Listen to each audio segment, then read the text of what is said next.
Hello, good day everyone. It's Friday, last day of the week. We're close to the weekend, and we're back at playing Assassin's Creed Valhalla.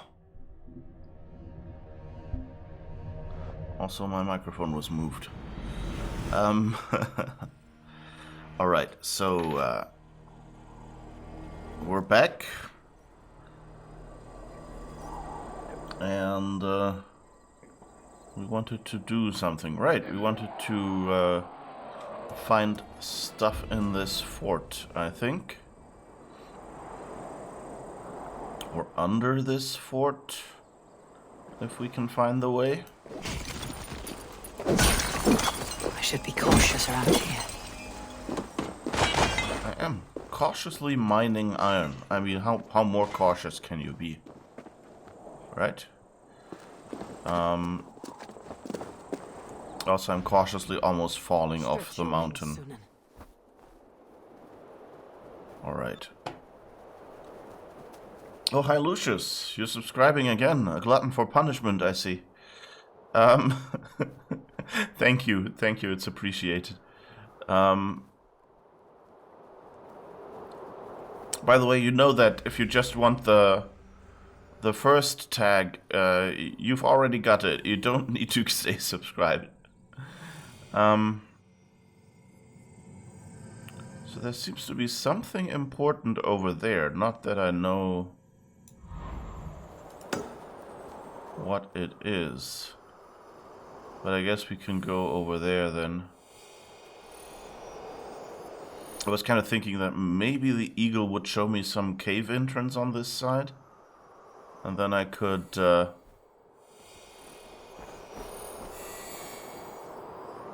I guess it shows me supply carts probably to destroy. Okay, we can do that, I guess. In any way. Let's see. Yeah, I guess that's it. And I'm still see, I have more emotes. Yeah, I made some for the... I mean, I still only have the one emote slot for tier 1, sadly, but yeah, I put a few emotes in the other spots. Okay, there's something here apparently as well.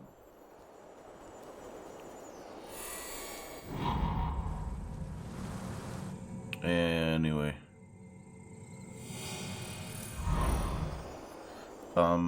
Yeah, so I followed your suggestion and used all the bits emotes and whatever to put other emotes there for now.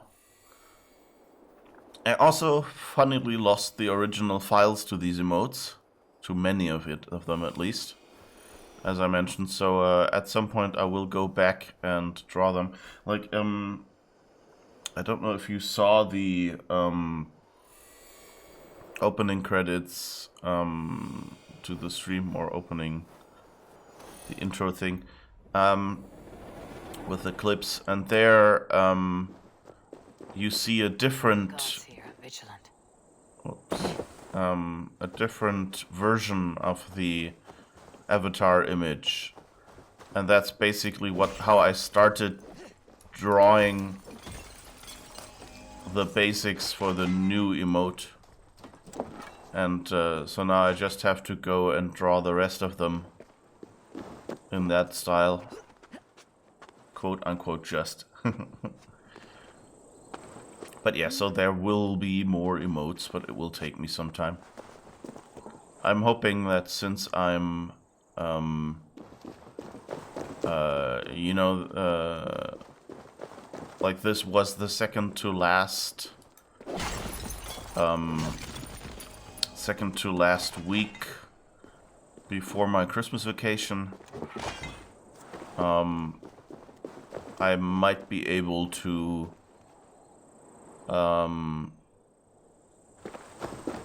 go and do the emotes then while I'm on vacation, so I have a little more time. But no promises. I have a lot of plans for example, this weekend and my vacation. And as you know, if you have free time, you make a lot of plans and then do a surprising few things of them. Or at least that's how it often works for me. You haven't watched the intro. Yeah, I'm not sure, do I have another screen? Where that image is? I think the outro screen has it, so I'll switch there quickly, but then I'll have to switch back because I don't want to give the impression that I'm ending. No, it's actually not on this one. This one. That cat in the upper left. That was the new version and will be the basis for my emotes, unless I decide that it looks too bad at emote size, then I might have to redo it over again. Jesus! Did you see that? That wolf just went over that fox.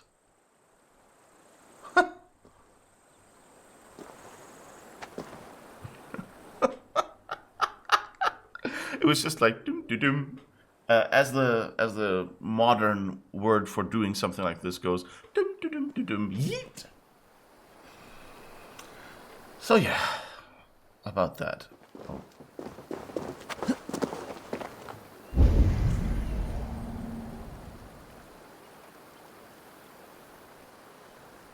Okay. I guess we'll go up here.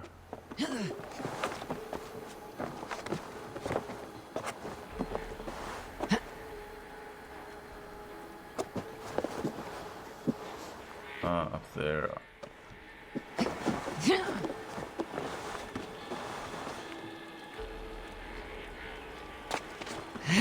So I guess we'll do a sneaky sneak and assassinate you.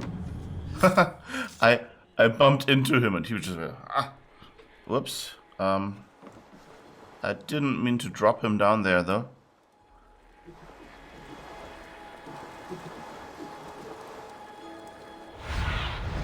Aid me. Be my eyes.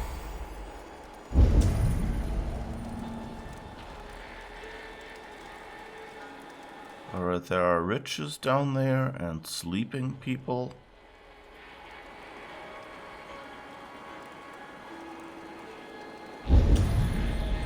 There's a guy in the backmost tower that I wasn't able to mark.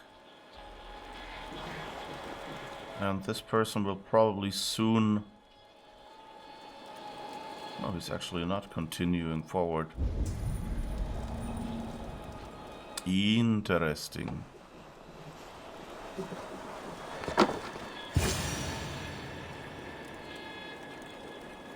Whatever that sound was.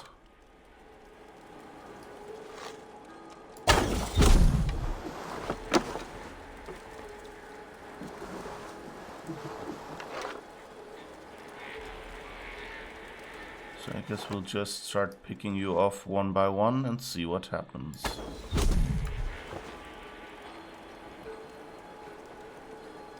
Ah. You've apparently seen something. Oh, that's not good. I think I'll hide away a little bit.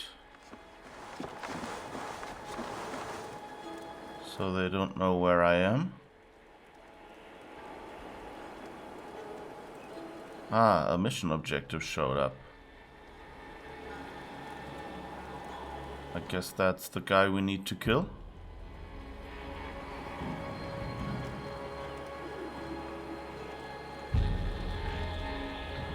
And they all keep finding their friends. That's not good.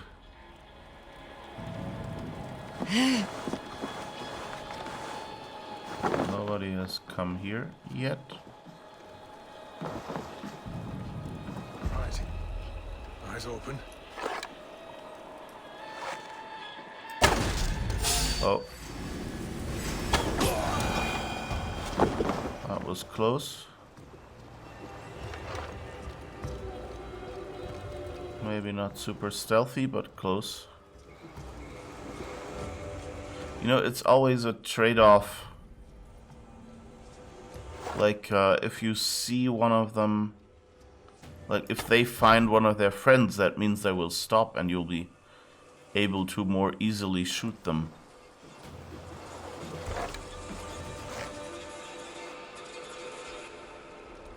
Seriously?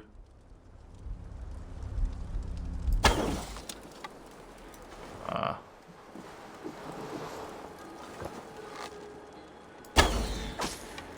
Good.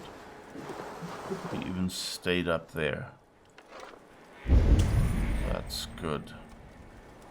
Of course, I'll soon be running out of arrows. Little arrows, little arrows. Ah, but there's more arrows up here. Good. At least there's that. You're standing where I shot your friend. That's good.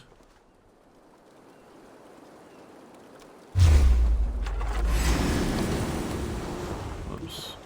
I think someone may have seen me.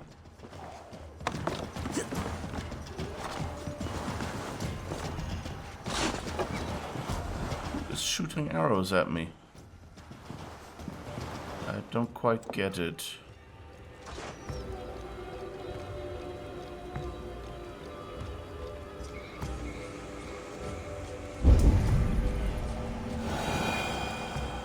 You maybe.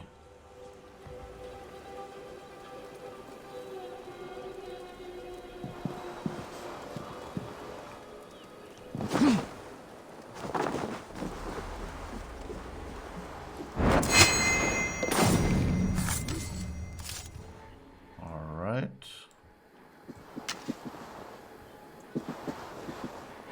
How do I loot you? That way. Okay. And maybe we'll set a little trap, which will hopefully help when the next one spots me.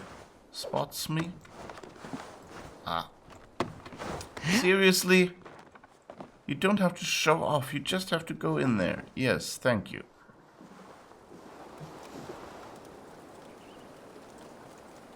All right.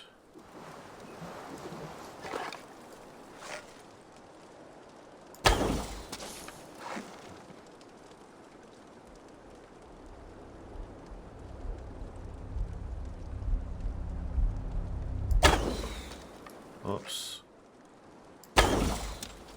Ah! Come on.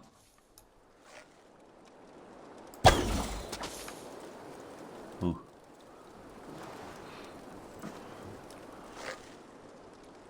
For a moment it looked as if I hadn't gotten that one. Because, you know, like, depending on how they move, it says you kill them fully or you just hurt them.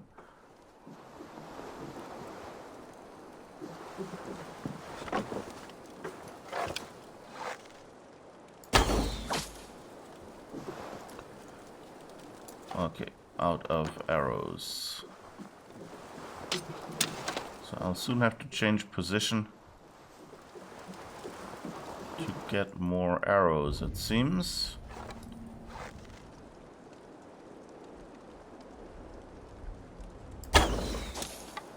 Whew. I think this game might have some rather aggressive aim assist or something. Oops. Did someone see me? Oh.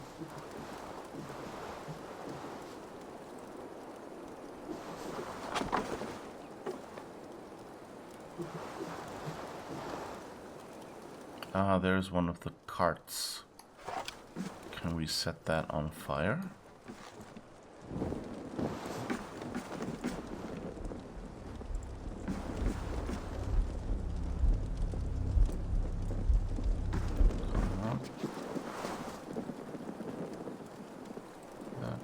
Should be... Oh, tell me we can't shoot. off of the rope.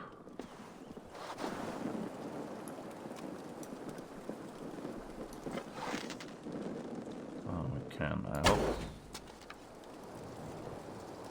Yes, that worked.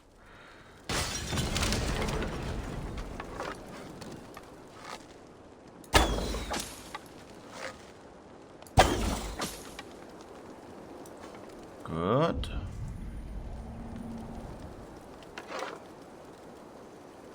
That was a nice explosion. Is everybody happy? Yeah, yeah.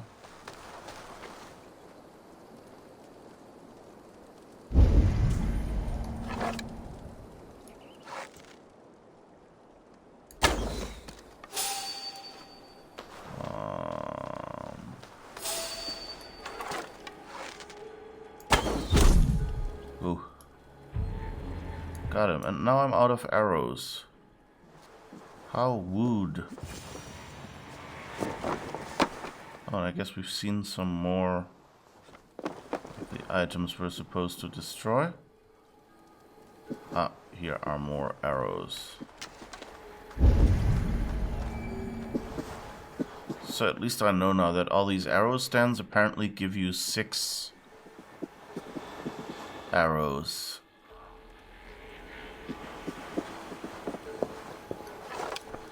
I also like that they conveniently placed the fire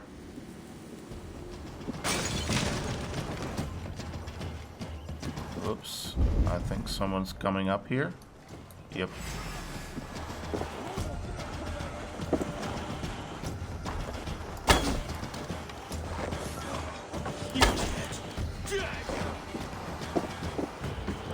How about you? Are you dead?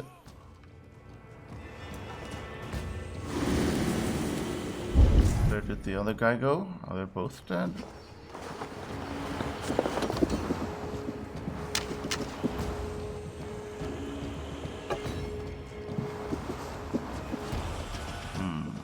Oh. Coming here.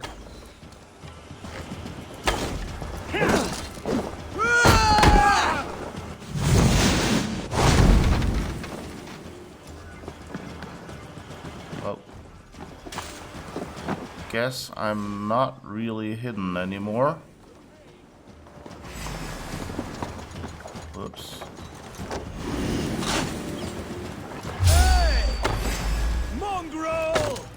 Yeah. We have the advantage. You think? Well, that's some kind of advantage. Seriously. Oop. Where are these shots coming from? Oh, from you. And I'm out of arrows again. Come on. Some of you I know.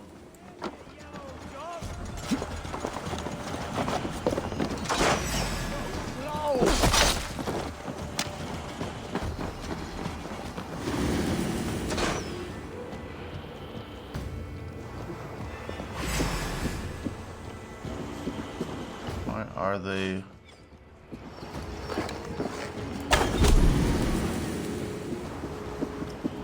Oh, yeah. There goes my stealth.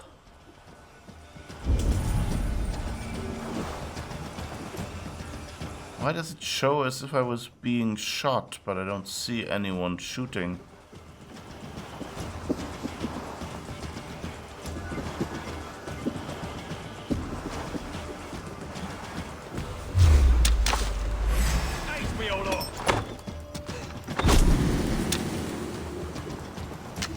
That was well done. I didn't know they could do that, but it's cool.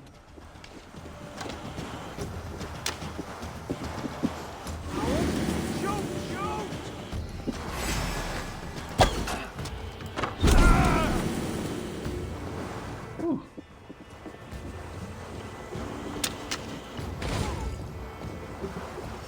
Ah, he triggered my trap. Thank you. So now I've seen what that does.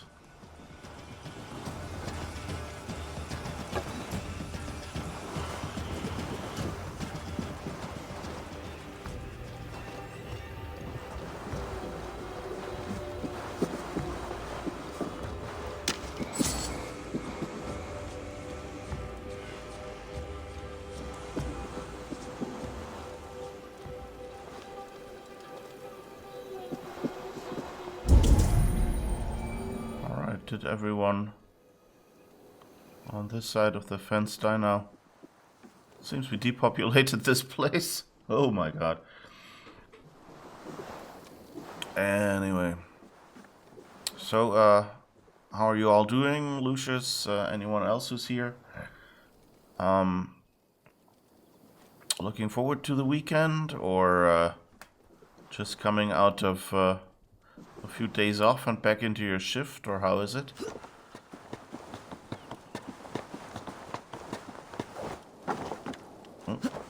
No, don't go back down there. Go over there. Yes, thank you.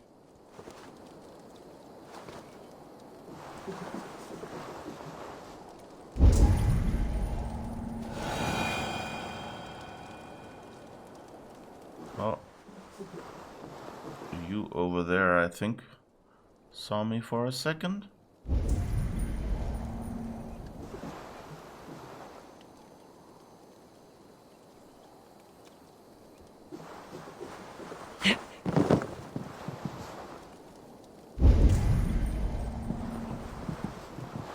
Where was the new spot? Where we were supposed to destroy stuff?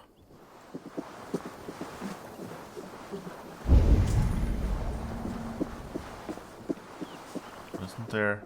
It looked like there were, was a second thing to destroy. Well, third, counting the two we've already destroyed. But so far, I've not seen anything.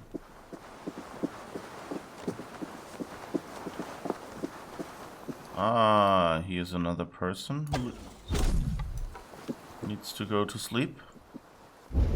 It's way past your bedtime, sir.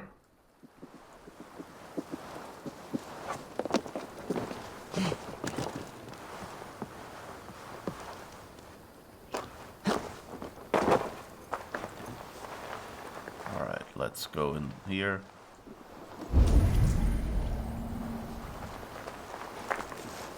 And loot this chest. Leather and iron ore. Still no fabric. Where do you find fabric?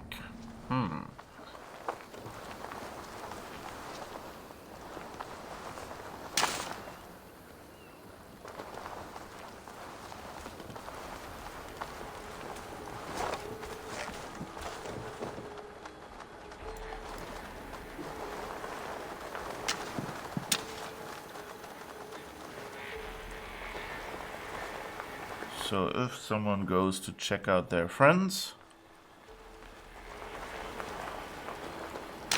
we'll get a nice boom, I hope.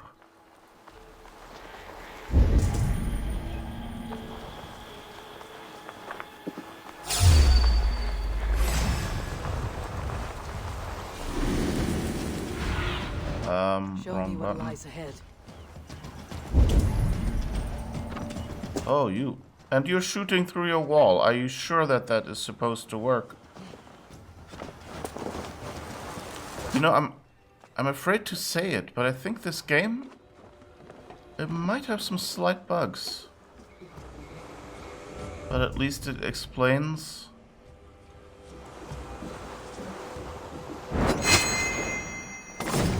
why I kept getting this prompt that I was being shot at from some direction. And I didn't see anyone if they keep shooting through walls. Or in this case, through the floor. Okay, at least we're full on arrows. That's nice.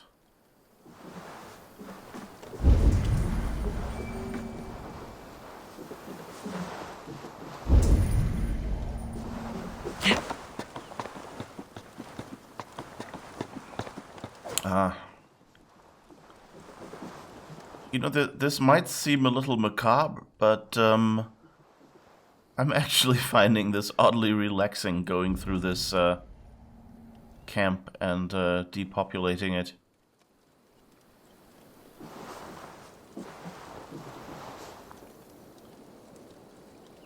I wonder if we can go...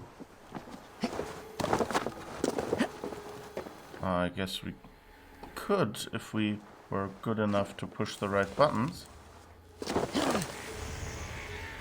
Okay.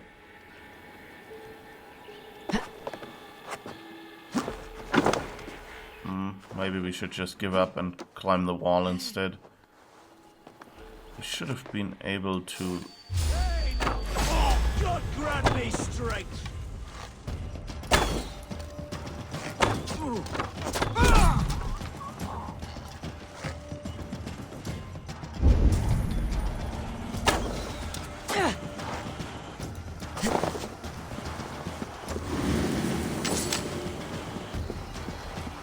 Your end is now.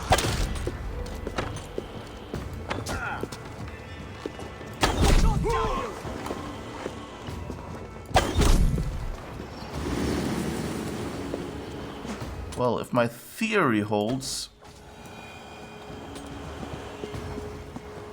then I am Odin anyway, and God will not damn me.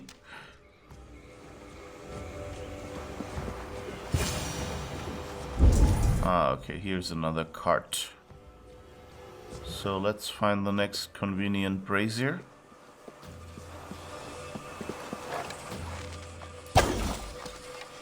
Oops, that didn't work.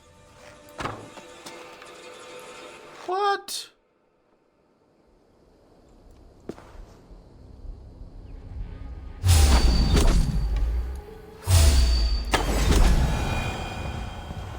Seriously, how many arrows I just wasted on this one enemy?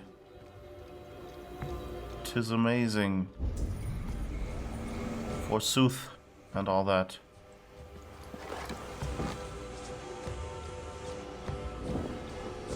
Alright. Let's go down here. I hope we can blow that up without being spotted.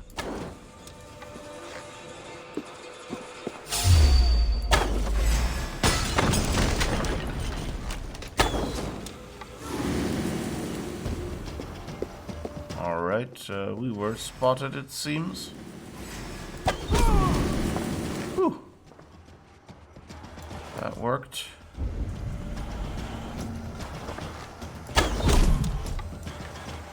That worked too.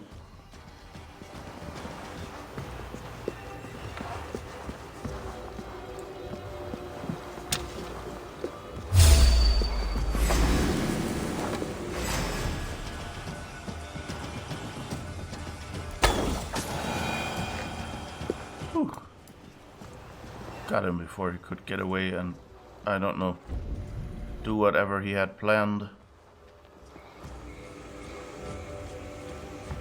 I hope he finds the one I left the trap on. I should probably trap some more just to be safe.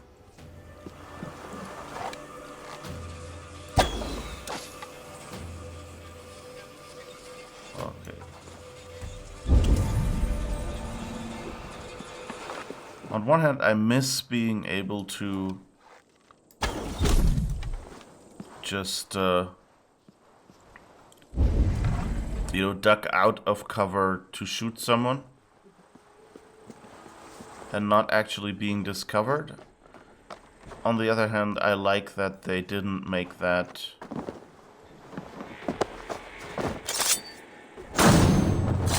they updated the game so you can't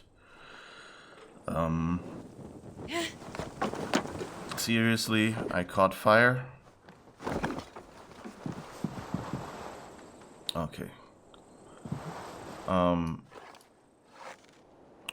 Here's a standard bearer. That's of course a reason to be here.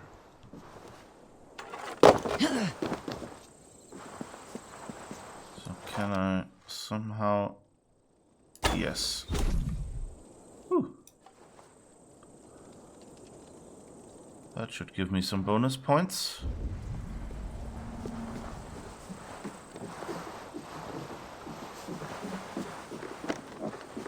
Alright. I think there's someone... The sound was as if someone was riding past. Weird. Because I think that's the mountain side. So the cliff facing spot. That doesn't seem like the right area.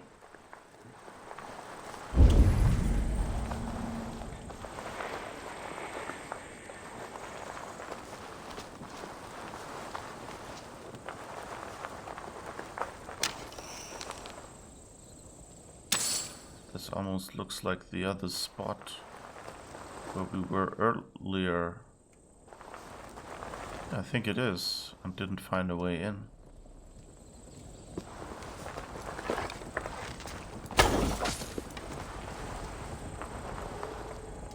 Who knows, there might still be...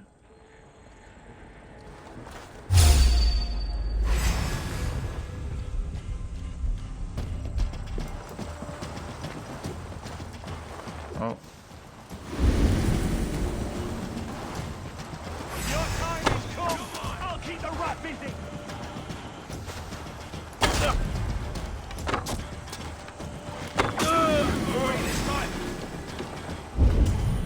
Hi, say hi to your little axe friend.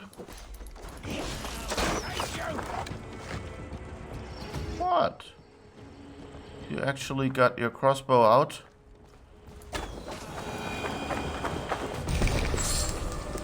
That's so cute.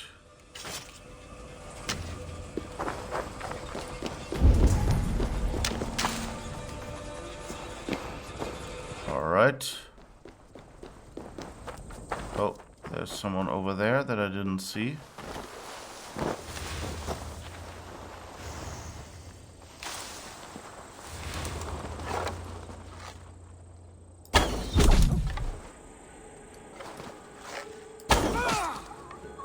Lethal butt shot.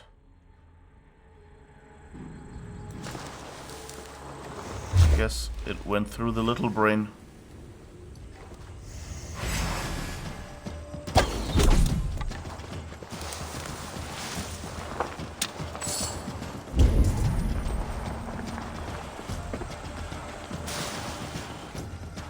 Why are there drums everywhere? Ah, because you saw me, I guess.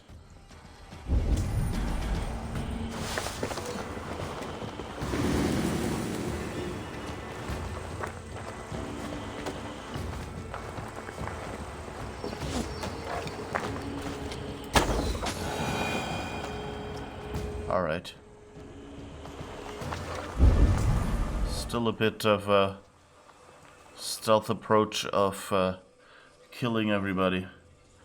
So there's no witnesses is stealth as well, right? Oh, we already have full adrenaline. Cool. I guess we really did some work here.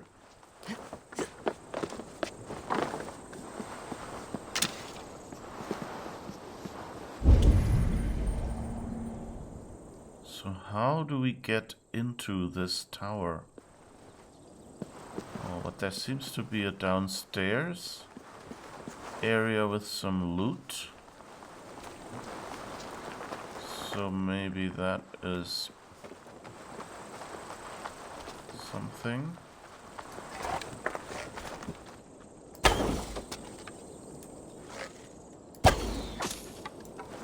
Jesus, 2 arrows again. Oh, here's a door that we can actually open. Good.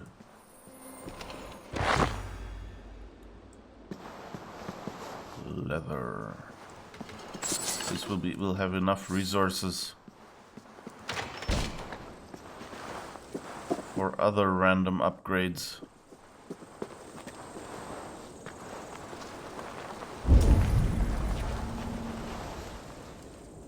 Maybe I should just start some metal working. So how am I supposed to get in there? There seems to be nothing destructible. This door doesn't seem to have any way to open it. Although there seems to be a small way to look inside it.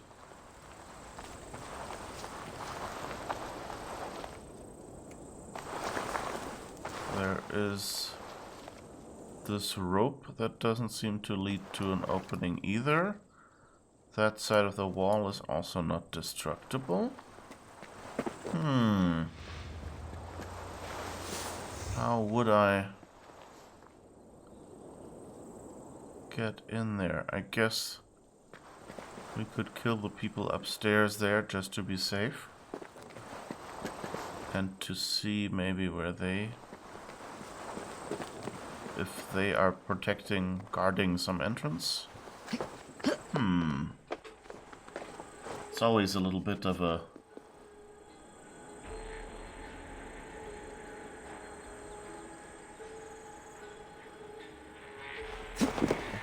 difficulty.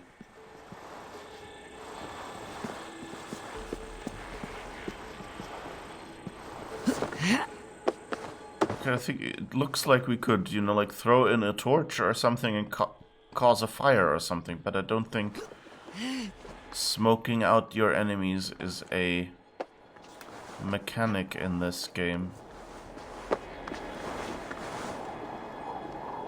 We need to start defending the mouths of all our rivers, even the ones that go nowhere, because the sly dogs roll their ships over land. They'll get theirs, eventually. Fire their ships. A sacred duty.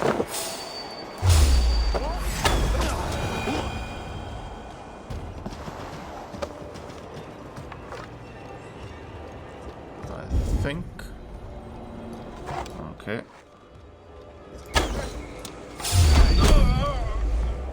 Jeez. Come, please. Sir? Would you please come? Over here you may lie with your colleague.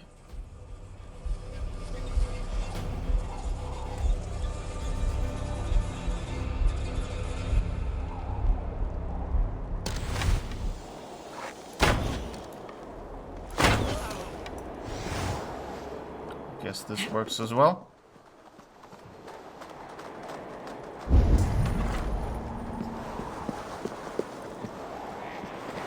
After all, we do have the ability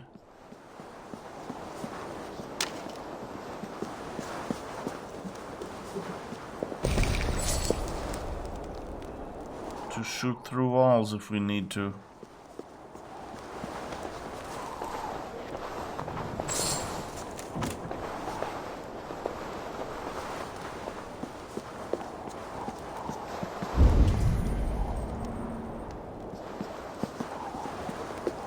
That's all here, it seems. I mean, we've been here and we didn't see any way to enter any of these towers beforehand.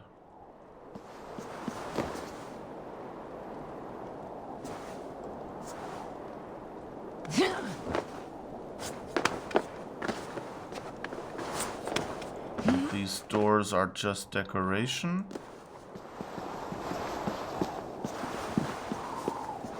So,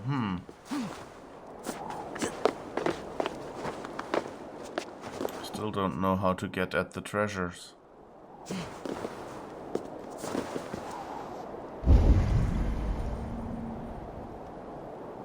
Nobody home here.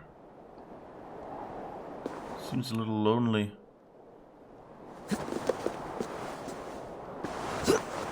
Almost makes you regret killing everyone inside. In sight, even.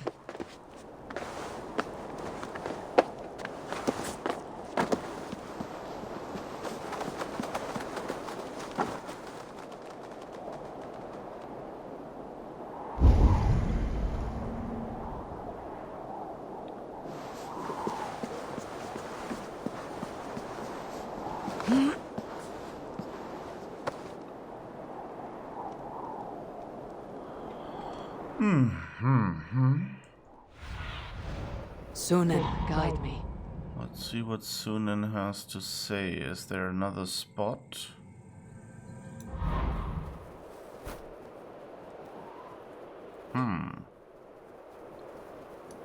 Seems to be a key over there on that outlook. But I think apart from that, we've done pretty well here. I don't think we've left any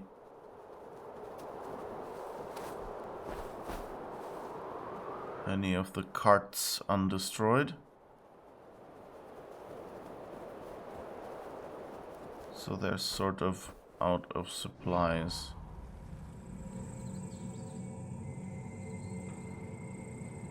So I guess we'll go to this key and see if we can do. Hi Sarif, how's it going? Sorry, I missed you there for a while. How's it going? How's your Friday? I just depopulated this fort and I still don't know how to get inside. Which makes looting a little harder. Oy vey.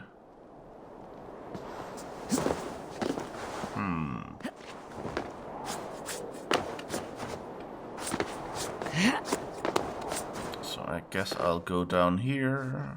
And somehow... Oh, can I jump on this? Yes.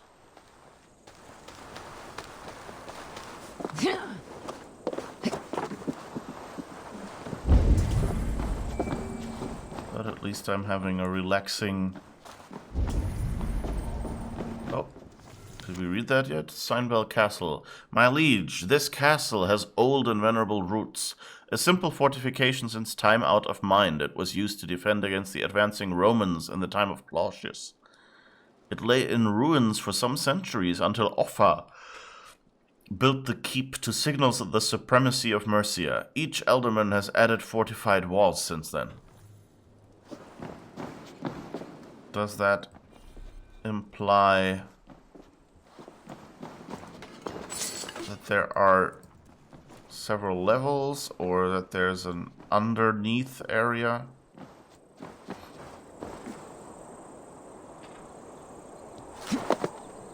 Whoop. No! Ah. That wasn't quite the plan, but okay.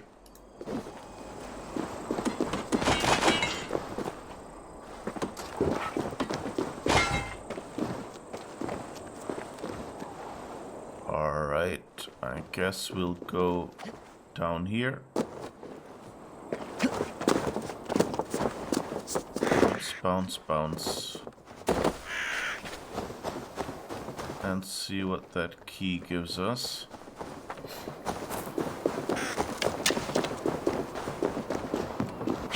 Seriously? Getting stuck on a log?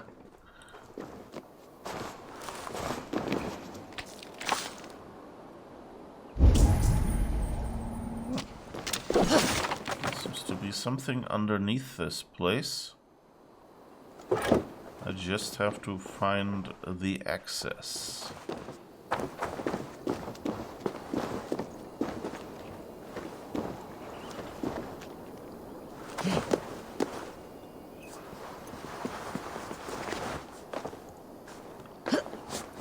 Why do you keep going? Supposed to be going more and more over there no matter what I do.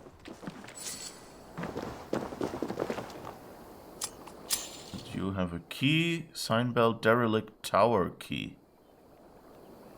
Okay, so I just have to find a derelict tower. And I might just be able to get in somewhere. Oh, and there's a leap of faith point that I could have used to get down here more elegantly. Let's have a peek if there is anything... Any access point or something? But I guess that doesn't have to be because all the loot I saw was probably the downstairs people there on the ledge, not actually in a hidden tunnel underneath.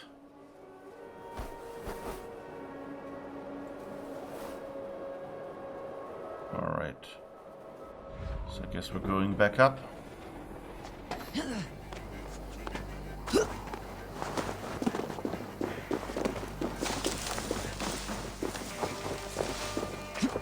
Oh. One more person with a donation to our travel fund. Thank you, kind sir. All these people. Ah, look at all the lovely people.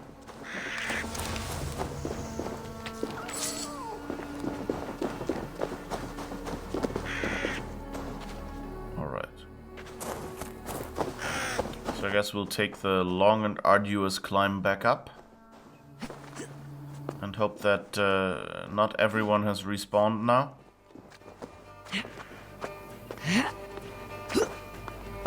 You slept through most of it, having not woke until around 2030. You're feeling inspiration to write, but you don't know what about quite yet. You may just free write till something relevant comes out, or you generate something relevant to things you have already written. Yeah, that's a good way. Like, I've found like the most useful, Heavily guarded. well, at least the most useful fiction writing I've done usually worked best when I just you know, like I kept just on the side writing down like little, you know, like ideas for moments, or even just the moments themselves, or you know, things like that, or individual plot points that I thought sounded interesting, but I didn't really have a use for yet. And then at some point I sat down and like read over them and suddenly went like, these and these go together, and these could go together. And I had this story where this and this should happen, and actually if I took these plot points together, then I can do that. And suddenly you have like the outline of a story. And the nice thing is usually once I have an outline, you know, you can, or at least for me, I can pretty much write it down then. So I've got the key, now I only have to find the door the key is for. And someone seems to have taken the armor I have in my bedroom, in this game, not in real life, and transported it here. Either that, or this is a person of taste. But yeah, so what kind of things, if I may ask, I mean, if you don't want to answer, that's fine, because I know, you know, writing is something personal. Oh, it's their war table. What kind of things do you write? Report, our web of spies extends throughout Oxfordshire. Milady, none can come, go, speak, or assemble without your knowledge. That, well, wasn't that useful.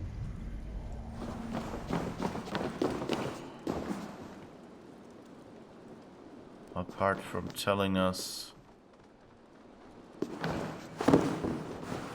Huh. There's a hole in the middle of the room. Is that their torture chamber? Looks kind of like what Ivar used.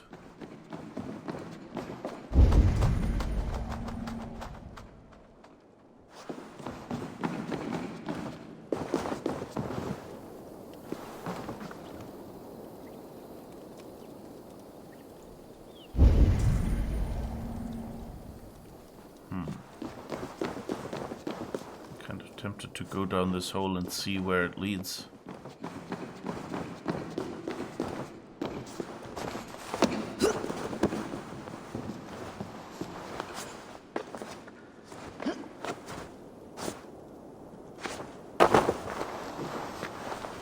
Oh, interesting.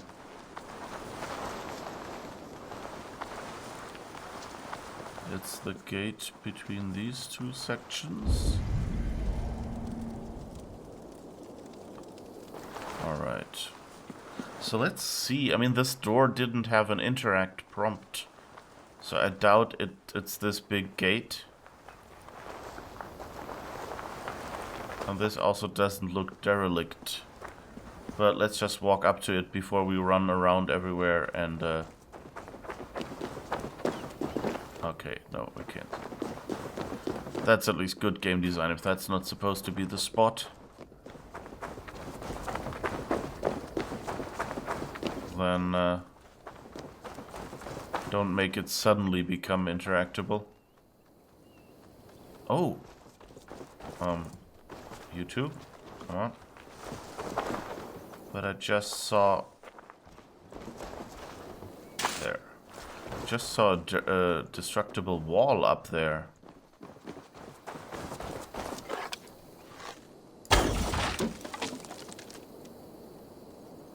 So those seem to be points of ingress. Mostly fiction. At the moment your main work is on a story about a coterie of vampires that are mainly held together by a tabletop RPG they play in their haven. It's nice. Now, you know, that could go either way if, for example, the tabletop RPG was Vampire the Masquerade.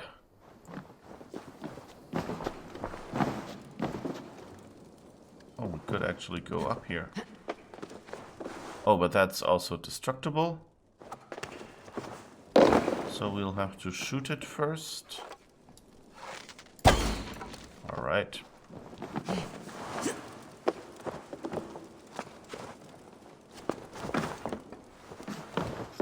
That's a nice effect, by the way, that this wood kind of like comes down in little bits and pieces, you know. It's... You don't actually get wood on the floor from what you destroy.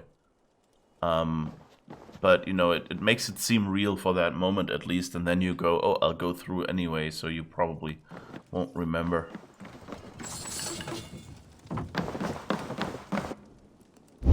Okay, so I think I didn't necessarily... Oh, what's this? What's this?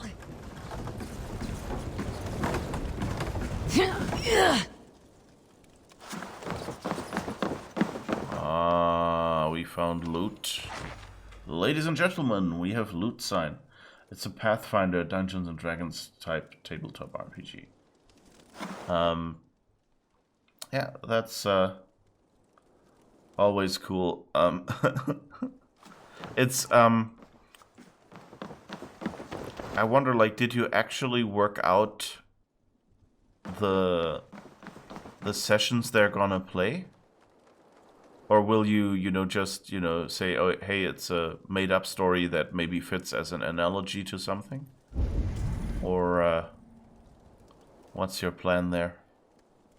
Because, like, I could see, you know, like here in Valhalla, you have lots of spots where Eivor,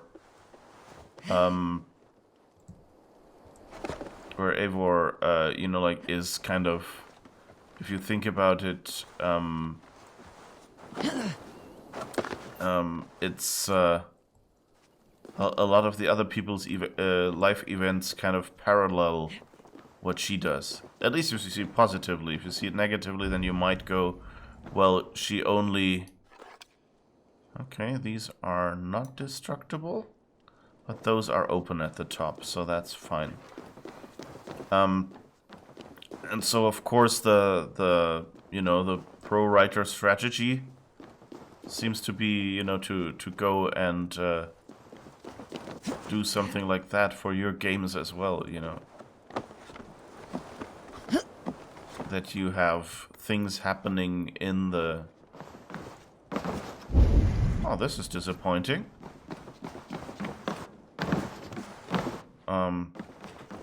You have things happening in the campaign that mirror life or foreshadow life or something like that. You could even, you know, make it a magical thing and say, hey, it actually predicts what will happen to them or something. You're going to bed now, it's 2 AM. See ya. Yeah, good night, Lucius. thanks for being here. I hope you'll have a good sleep. So for you, it's still Thursday evening, I take it? Yeah, it has to be. Why are these all empty?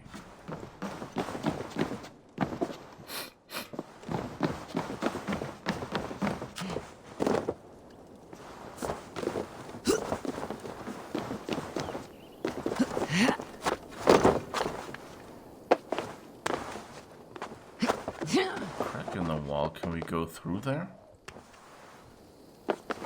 Nope. Huh.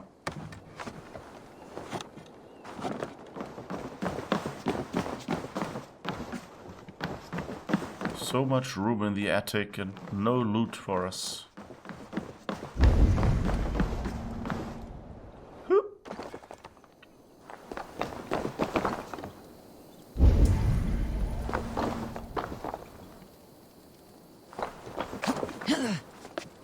I may end up using up all my health just by jumping down these spots that are just slightly deeper than I thought. So I think we've come full circle now. I still don't know which one is supposed to be the derelict tower. They all kind of look similarly dilapidated or, well, reasonably well maintained.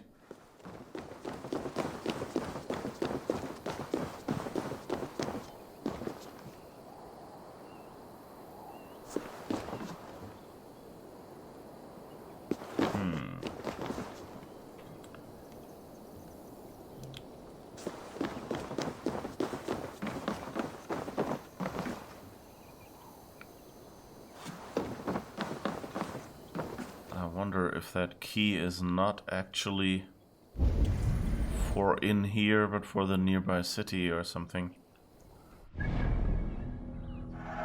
Let's remove the markers to make it look less annoying. So there seems to be something in the back.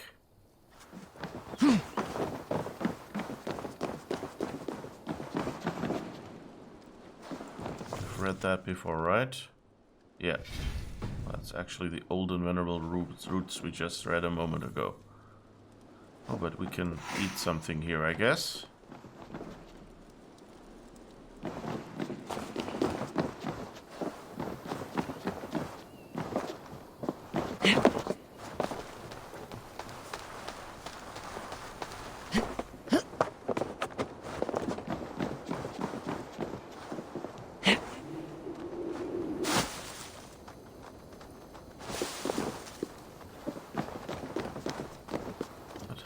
Get in there. Huh.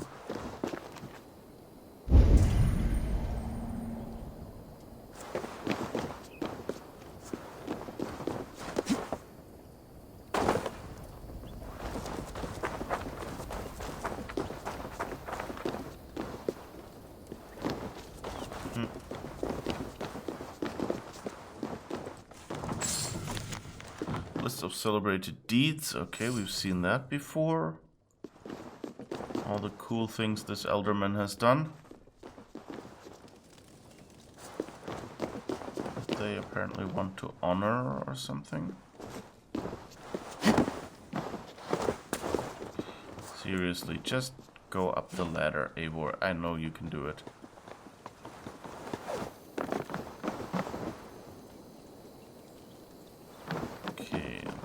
Open.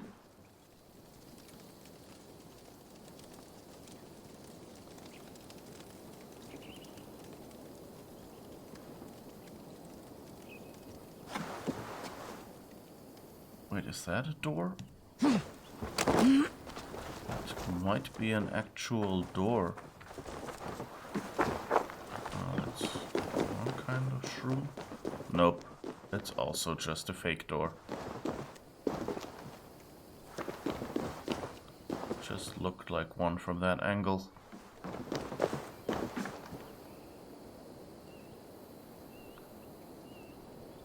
And I see no glass windows to break into.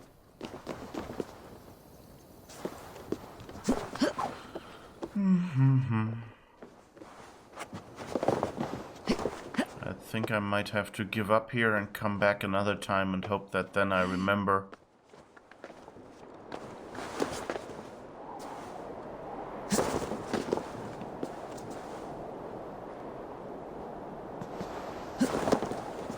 That's again the spot we've already checked 5 dozen times.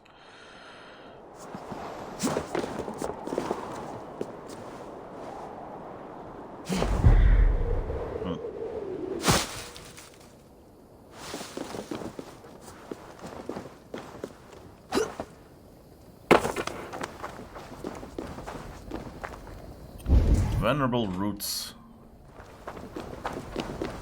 Venerable roots, my ass.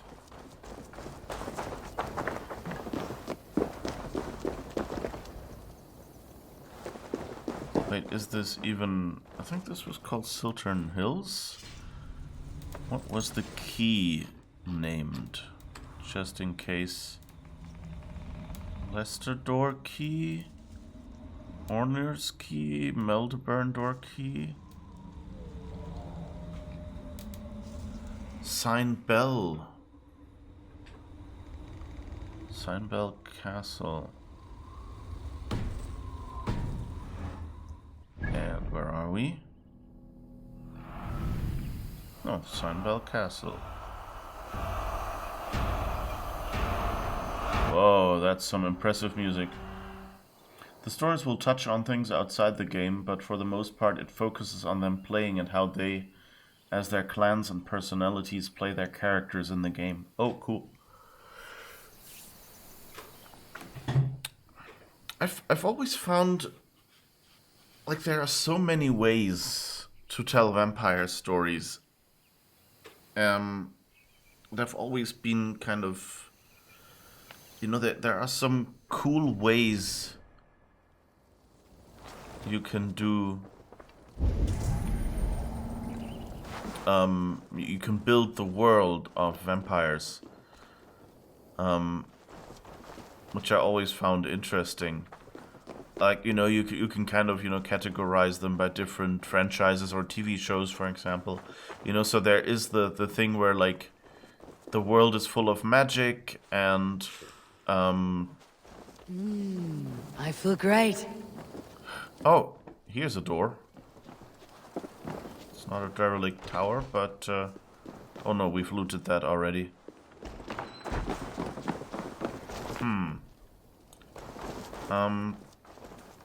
You know, there is like the thing where, you know, for example, Vampire the Masquerade starts out with, you know, like, that it's based on the story of Cain and Abel. And, whereas others just go, well, vampires are, you know, maybe even non-magical, or even there's a science explanation for them, or it's a virus, you know, like, what was it called? You know, like in Resident Evil, where you have a virus. Well, that's actually zombies, but you get my drift. You know, there's like different ways to do it, and I always found the scientific approach kind of interesting, because like with magic, the thing is you can do pretty much whatever you want, and as a viewer, I've always found that a little disappointing when it's just, oh yeah, now they find this magical spell and every problem is solved. And I go like, well, you've built up these 15 problems, and I thought we'd find 15 solutions and not just, hey, we can turn back time or whatever. And so, you know, and then you can kind of try to reconcile vampire myth with, you know, with your science. So, like, you can go, okay, so people think that holding a cross in front of a vampire, you know, will make them shrink away. So what are you, again in that room, okay. So how did that come about? And then you say, well, it's not the cross, but it's like certain artifacts. And then maybe they're, you know, like here in Assassin's Creed, they would be ISU technology, for instance. And, you know, the cause of vampires would probably be apples of Eden. Or in other, More lends you me know, strength. in other franchises, it would be something else. But so you could kind of say, you know, like it's a totally scientifically explainable thing, and you have to find specific artifacts, and you might not even know what actually makes them work. But it's like you can't just put like two pencils over each other and it's a cross and the vampire shrinks away, because that also would make it ridiculous. You know, like how many crosses do you see when you look outside your window? You know, there's maybe even the windows themselves have like cross-shaped bars, you know? And so a vampire couldn't walk out on the street in, you know, even at night, because there's just too many crosses that would work. Or is it like the belief of the person holding the cross? Well, then maybe the explanation is actually that it's telepathy. And that vampires just, you know, are slightly telepathic and can't deal with too strong thoughts or something like that. Which, you know, would tie into the whole mythos. Because, you know, vampires are supposed to kind of like have mesmeric abilities. And then, oh, that's their telepathy, but it's also a liability. And things like that, you know. And you can just work with things like that. And then inside this constraint, can decide to build an interesting world.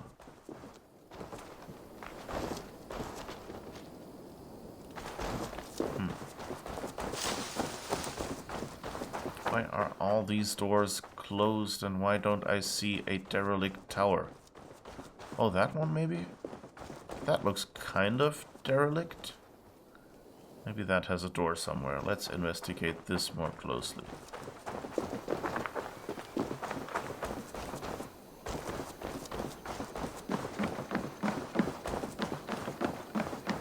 And anyway, so I kind of like when people... And I mean that most franchises do that, you know? They attempt to... Oh, that's this place where we hid out in the start. Okay. You know, where people build a coherent world based on the elements they've introduced. Like if you look at I don't know, for example, Janine Frost has like vampire stories, and there she kind of like ties it together into like 3 factions, which are vampires, ghouls, and what was the third one? Werewolves, I think?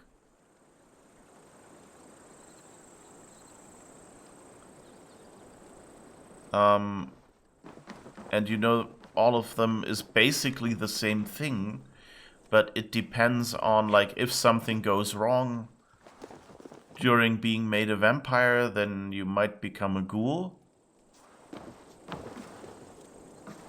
And things like that, and so that just makes it, you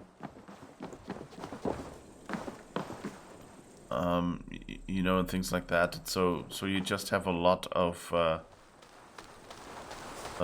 material to work with. Seriously, that looks like a derelict tower, right? But it has no other entrances. At least it's the most obviously derelict thing here. And this is the area we've already walked through, so there's not really any access points here that we haven't already used.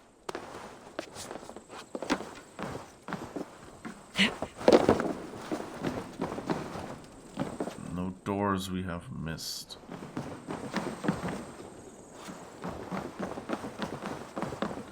Huh. Maybe there is another such tower in the middle?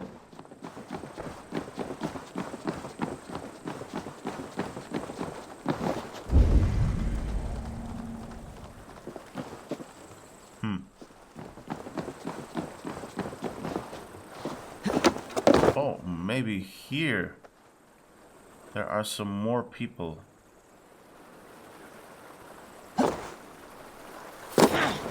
Whoops. We lost a good chunk of health there.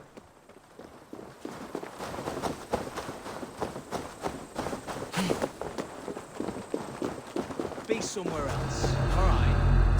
Hey! Oh, I missed the assassinate prompt.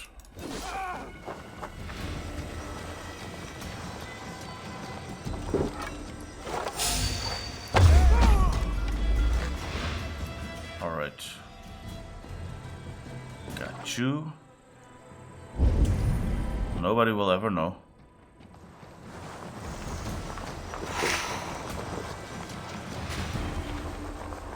Also, nobody will ever know that I stubbed my foot jumping down there.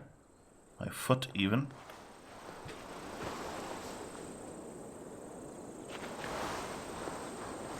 Of course, the question is also, like, what kind of a story are you even trying to tell? I mean, yours sounds much more like it's mainly about the internal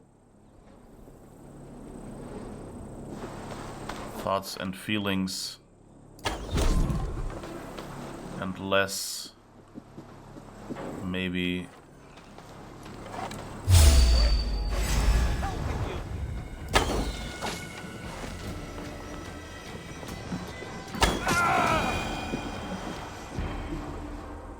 so much for stealth.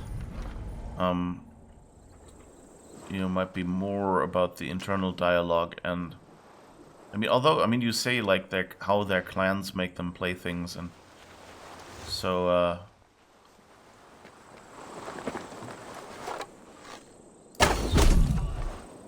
oops, I'm sorry, I missed the target.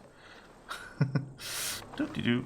No, I didn't miss the target. I meant to shoot him, but you know.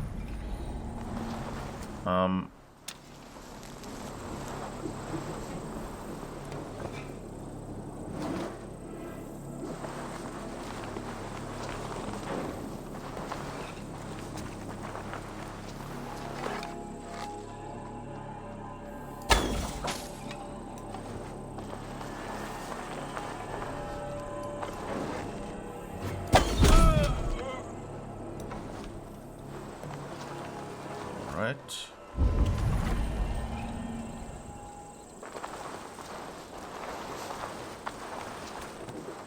That's the cool thing, you know, like you can tell stories so differently. You can go for action adventure, or you can go for internal action. You know. And of course, in a larger story, that's nice that you can alternate, like each chapter being a different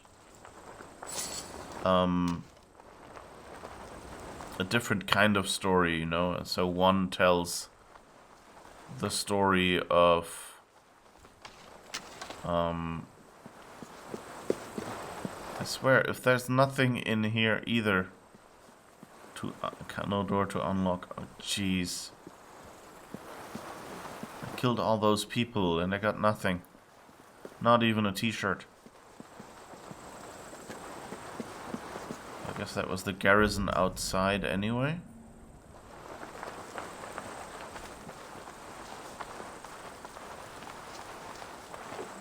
Which bloody derelict tower am I supposed to go to? This all is kind of derelict walls.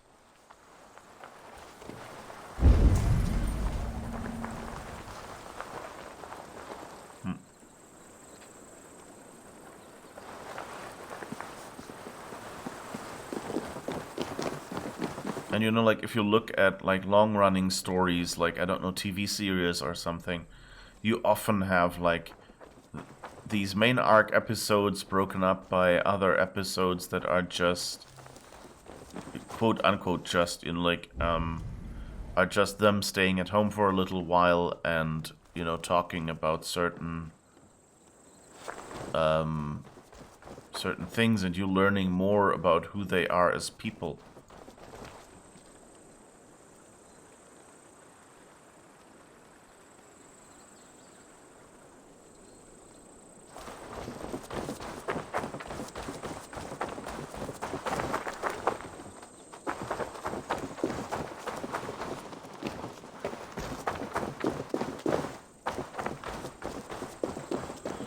Does this tower have any entrances? I think if it does, we've already been in there, right? Looks like it's been built up again, not really derelict.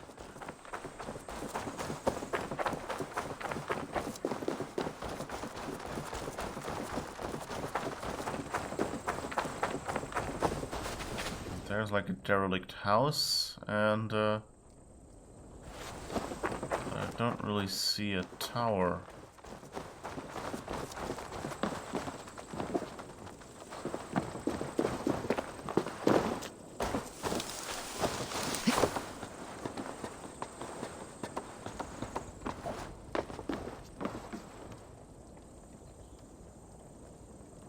That's a tiny church also, not a tower. This might have been a tower, who knows? That's already the end of the map, I think, isn't it?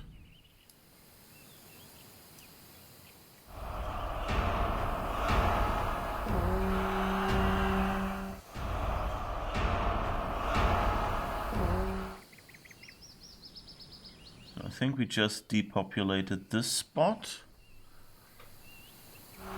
Went in here.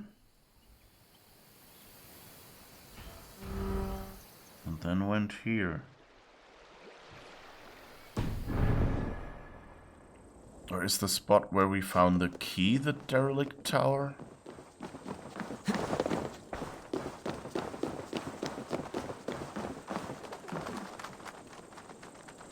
Where was the key?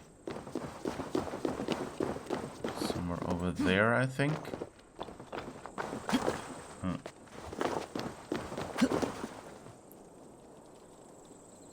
Yeah. So I guess that might just mean key from the derelict tower. Not necessarily for one.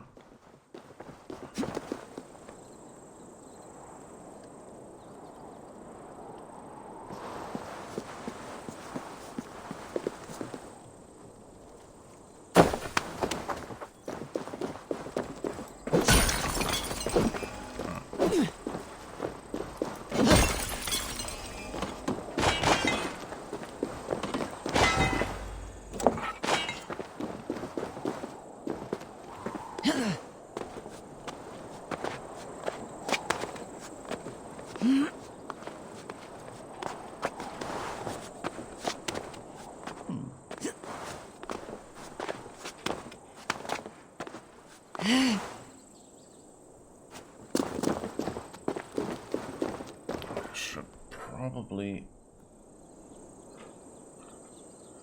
move it more like this.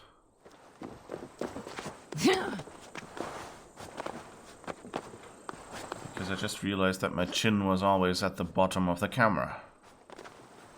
Sorry.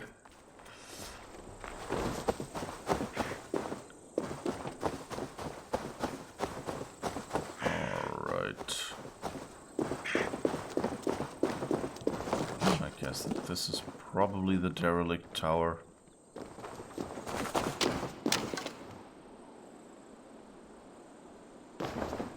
What is there to unlock nearby?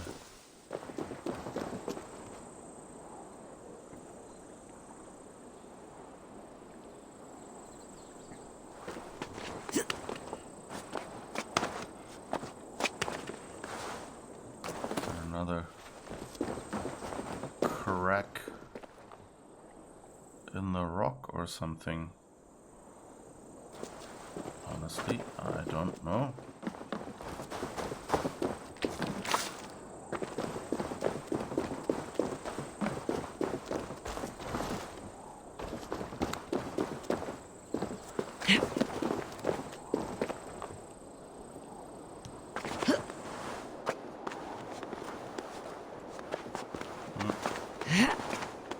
Doesn't really look like it.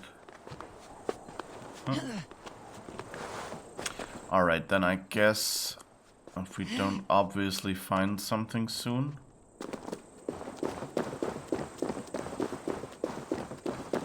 I don't think there was anything.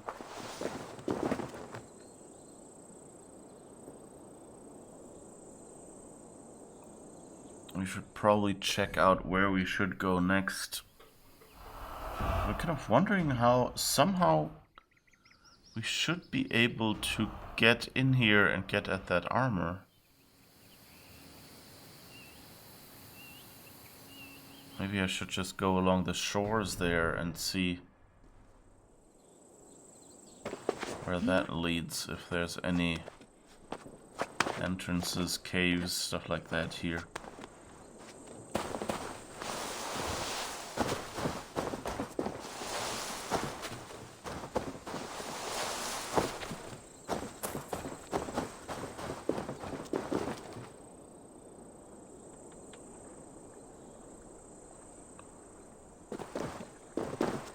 This looks like it. There's a boat down there. That's always promising, because usually boat should mean, you know, people.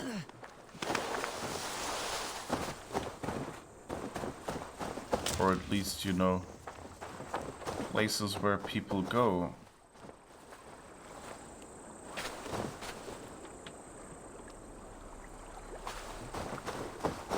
Maybe it doesn't.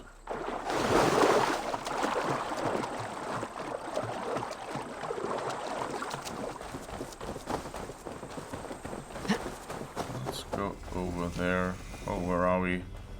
Hamptonshire.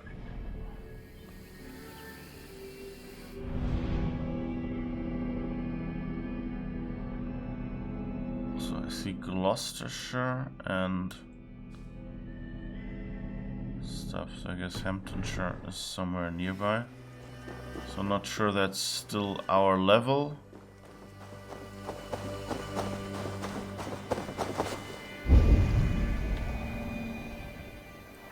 That's probably not part of the mission we want to do before we can continue main quest.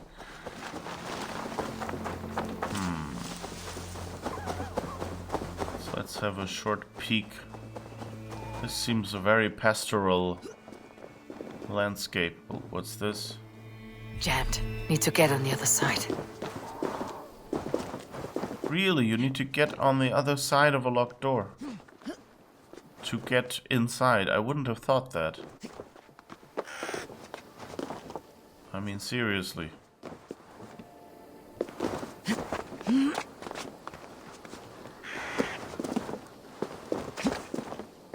Alright.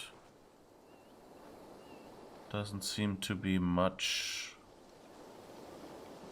to see here. Maybe we can go to that thing next door. It seems like that's a... Oops, that's a tunnel or something. That might lead inside.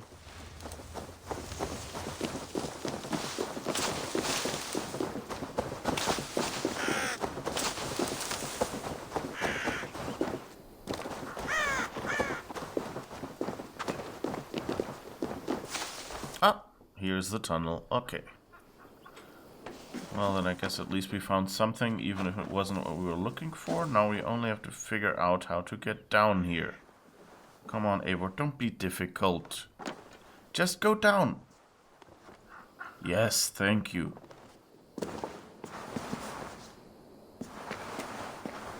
Okay, no snicky snicks. Whoop. Oh, there is a snicky snick. Jeez.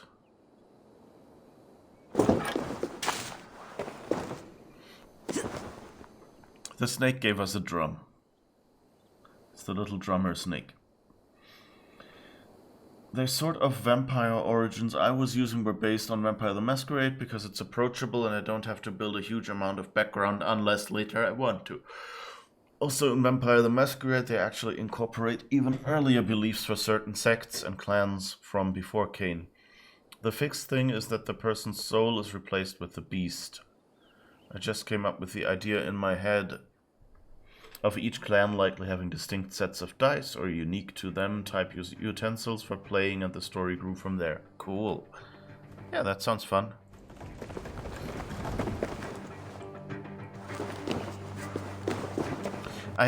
I like the whole setup in Vampire the Masquerade.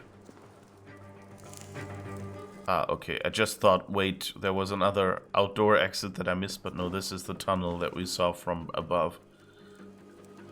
I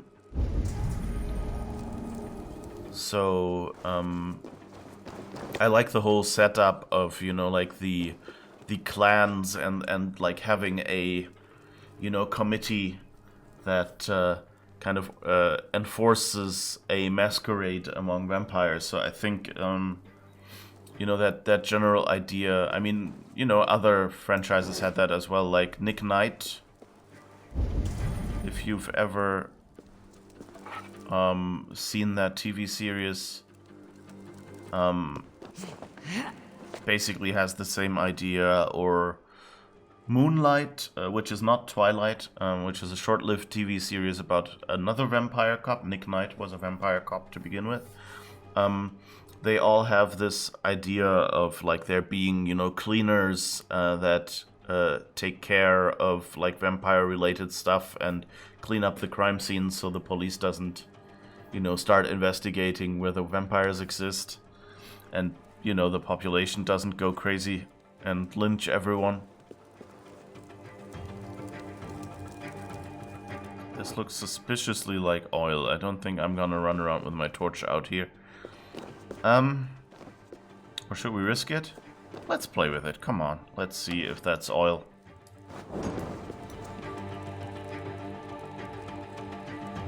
No, apparently not. Okay. Anyway.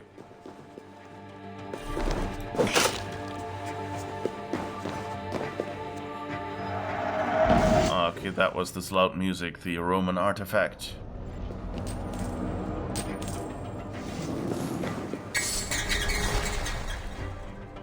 All that for a Roman artifact.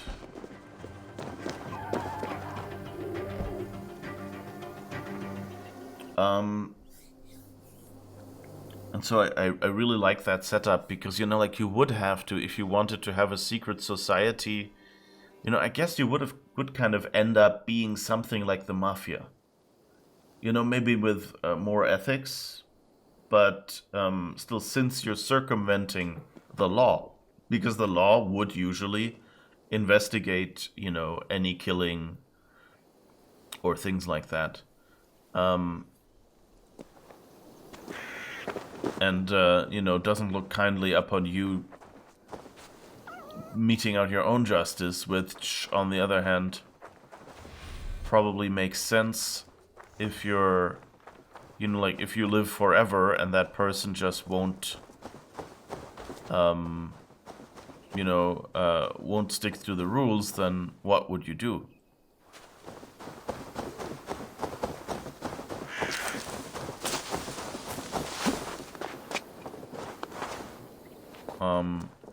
Okay, that's where we got in, right.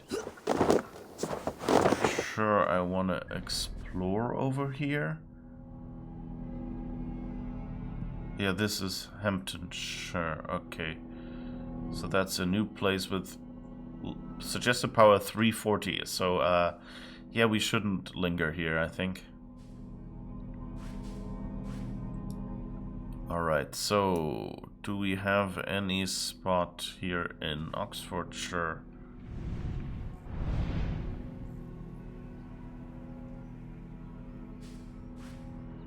That we can attack?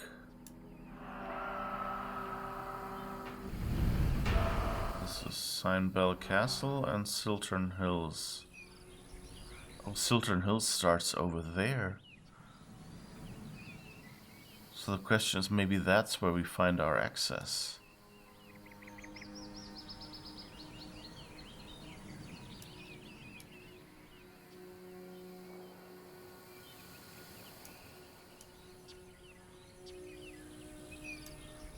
This Buckingham is still Oxfordshire. That's a city. So do we have another fort or something in Oxfordshire?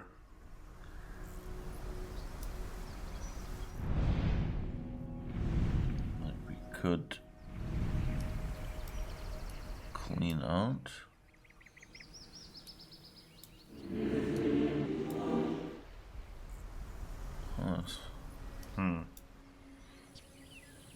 Oh, there's something here.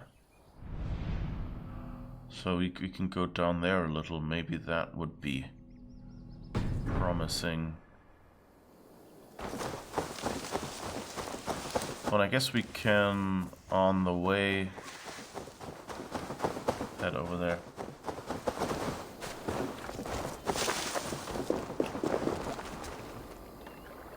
Forever Night, you remember that, and you believe you also recall the other you mentioned, though it's been quite a while. Having the Camarilla and the tenets of vampire law are very helpful. Yeah, exactly. It's you know, on one hand, you have a good hand wave to explain away, you know, why not everyone knows that vampire exists, and why not, you know, like, if everyone knows that vampires exist, that would change society. Like, basically that's like finding out that death doesn't exist. Oh, there's a little river here. I wonder if that comes out of a cave or something.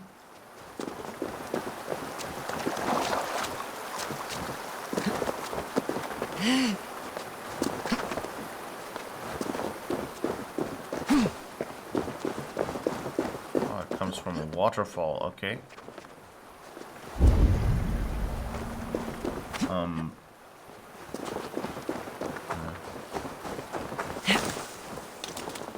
That looks promising. Usually there is... well, I guess there's nothing behind this waterfall.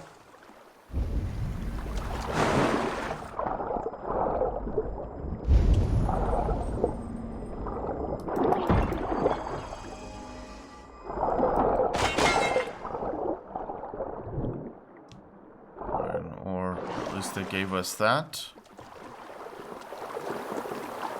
There doesn't seem to be anything, any cave here. I should probably not. Oh well. I think we could go up here. Come on, climb. There's a lot of waterfall here.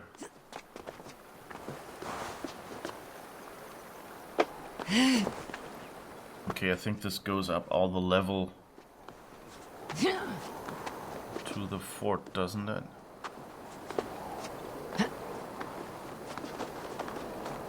Doesn't quite look real, that edge, at least from this angle. From higher above it looks good, but from below it looks kind of weird. I guess not foamy and frothy enough or something.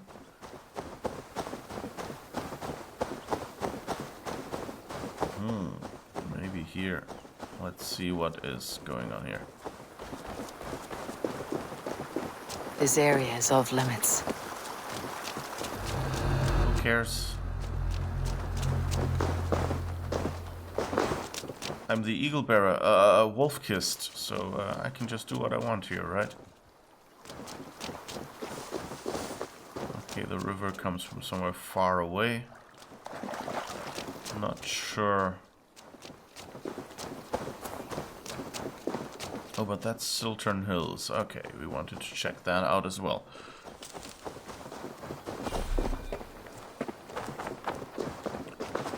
Oh, okay, there's a few people. I suppose they would worry where all their friends went. Don't worry. They're dining at Valhalla with their gods. Or, well, with my god, I guess. Since I'm playing the Viking.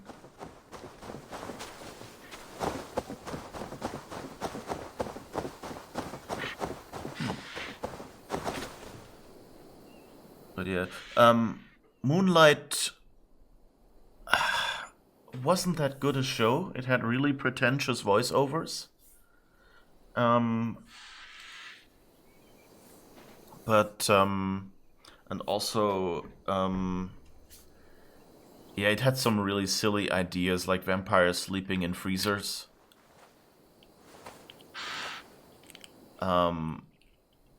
You know, which, like, the more bizarre things like that you add to the mythos, the harder it gets to believe that vampires have made it until present day without being discovered.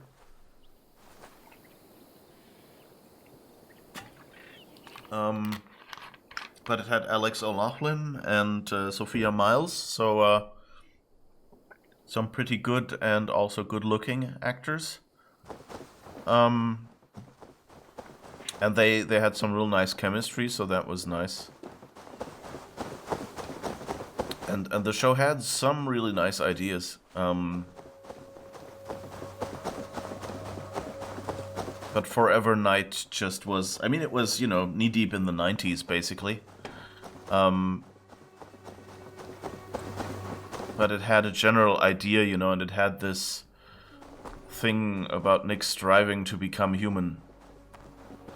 And that worked really well.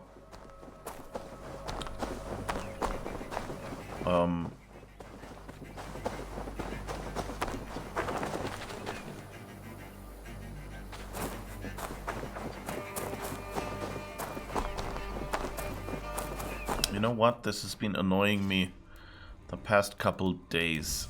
Order.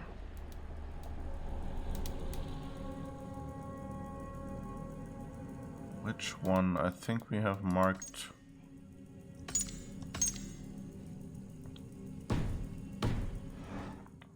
Yeah, now we don't have that mercenary on our map permanently anymore. Well, that seems to be some sort of mission. Let's go for the nearby mission and see what that is.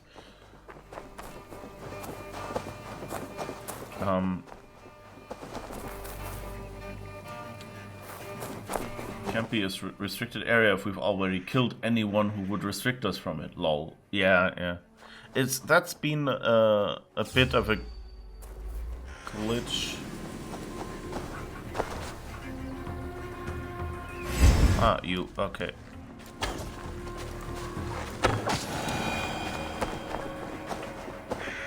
That's been kind of an oversight in the past couple games.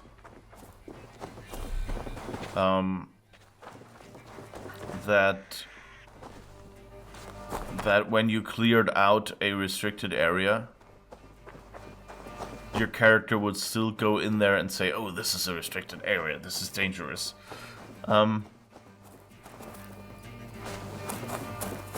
Which, you know, is kind of, you know, realize that the area is empty right now and at least wait until the enemies have respawned.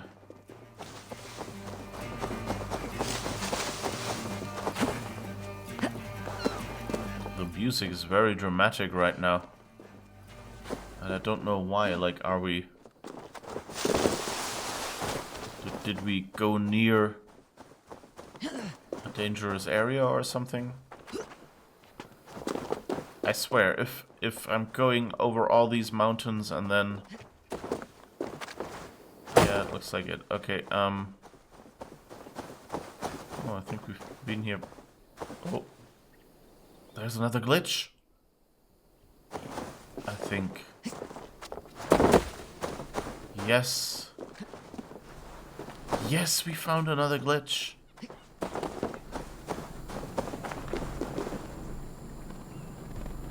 Ooh. I was just going, maybe that's the edge of the map. We're Layla again.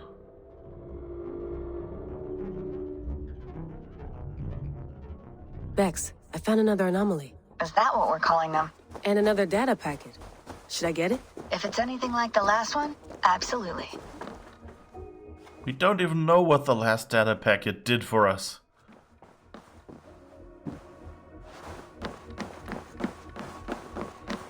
You haven't even told us yet what you found.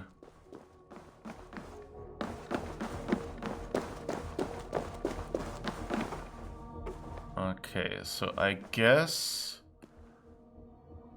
we need to find one of those beams. And, oh, I don't have an eagle. Aww.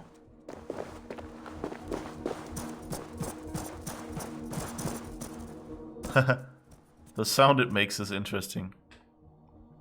Okay, we might... Okay, we might be able to direct the beam over there. And then there are a few more beams there that we might be able to redirect. Okay, so...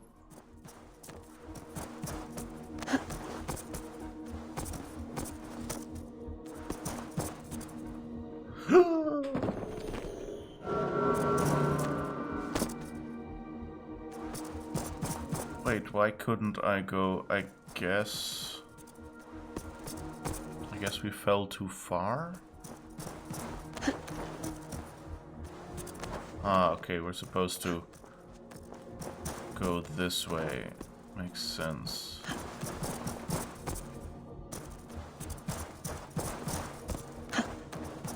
Alright.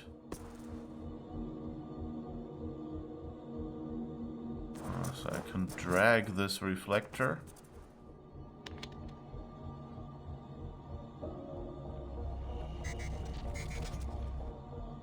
Okay, I guess that works as well. Oh, and now I can continue here. That's nice that I don't have to go down on the other side here.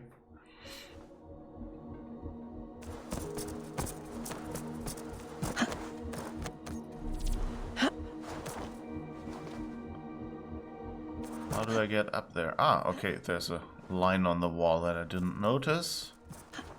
Unstable structure. Oh yeah, unstable structures are just things. Yeah, makes sense. Oh, and those are all draggable. Okay. So the difficulty here is getting stuff at an angle that it will hit the right thing.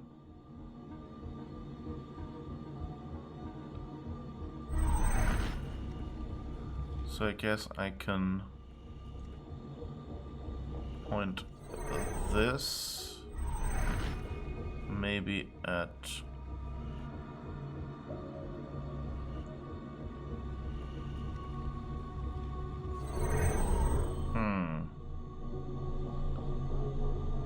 oh right, I can point it at that thing. Oh wait, I was trying that earlier, right?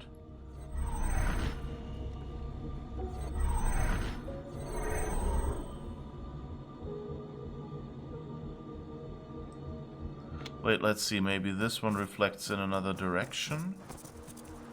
It looks like it does, so maybe that's the trick. Finding the right one.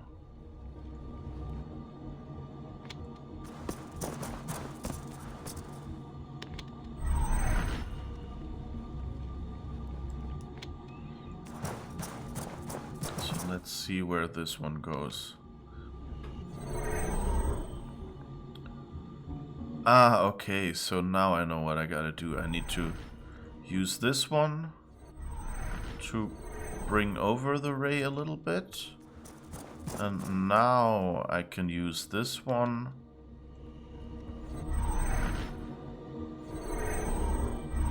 to point at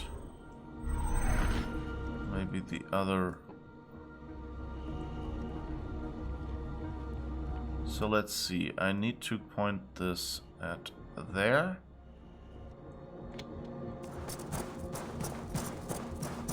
And now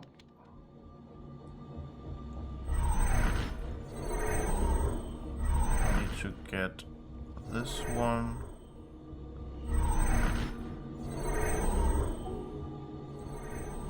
Yep. That looks good. So I've now gotten this block connected. And now that I've been here, I can leave this alone.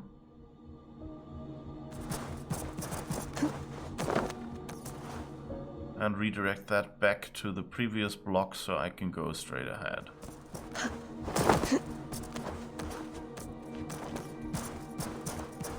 Let's see where this way leads.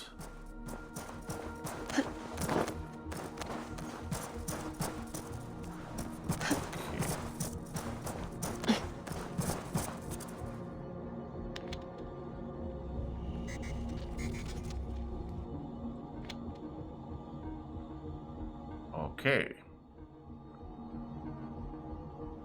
And now we gotta find the way back up.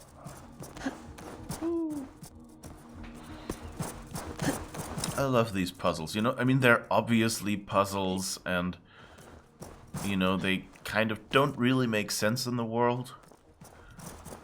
But they're fun and they use the same mechanics that you use in the game anyway, and so that's okay. Whoops. The mad one is away wandering in lands afar. He searches for a way to resurrect his son, asking every leaf and stone for answers. We can use this to our advantage. To steal the seventh, the serum, and its catalyst. It should be ours, for all the suffering he has wrought. Our minds are attuned, love, as sympathetic strings. When the time is right, just right, we'll go. Okay.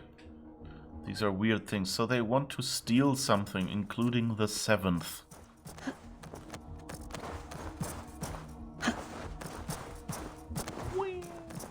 Oh. That doesn't look healthy. That red thing.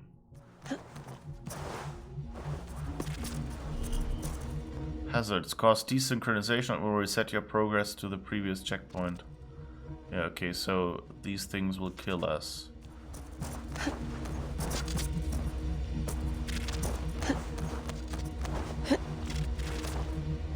Oh, jeez.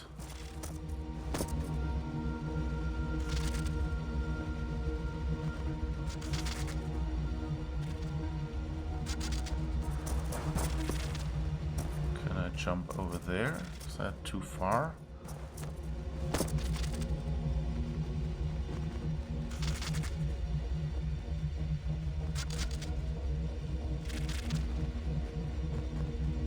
Way too fast. Oof.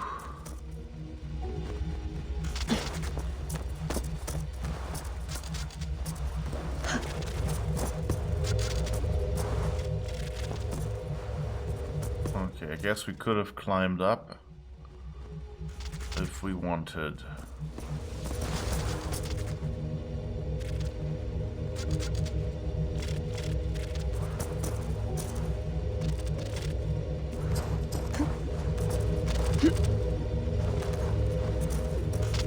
These hazards are not that pleasant, like the flashy way they look.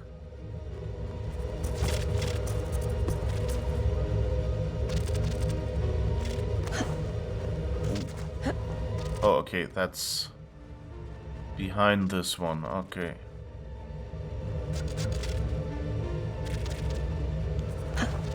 Hey, are you two hearing the same voices I'm hearing? Not sure what you mean. It's all quiet on our end. Damn it. Well, I'm at the second packet. You ready? I'm ready.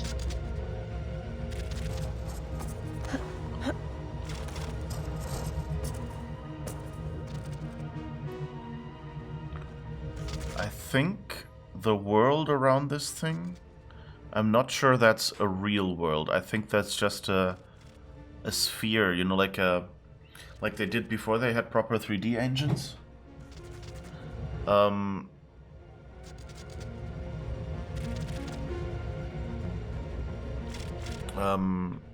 You know, they had these spherical panoramic images, and this looks a lot like, you know, like if you turn here, kind of feels like that's all just painted on a wall. I mean, that also makes it seem more unreal, and with this sphere effect around us, with these segments, it works well, so it's intentional, I think. But it also means they don't have to render that much into the distance. If that's how they did it. I got it. Be ready. Ooh, that looks Isu. Isu watching TV. They're watching the Apple commercial and reenacting it. I believe we were nearer to more walls for a bit.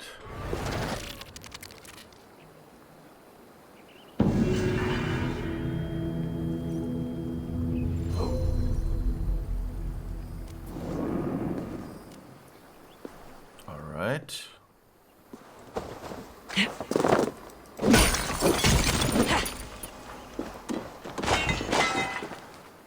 That was a fun little puzzle.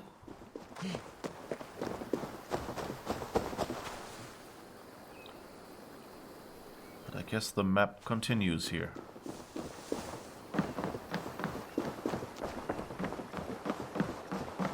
Well, maybe it was even the real surroundings rendered. I don't know, maybe it was just the sphere effect around us that made it look like this. But I mean, you know, like if they can render this view this way, they can render a few blocks in front of it.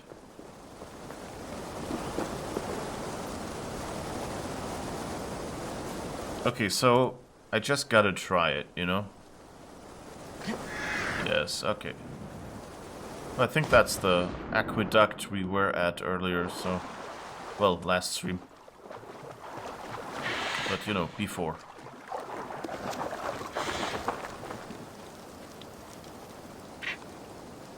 It's interesting, why didn't we see that anomaly the last time we got past here?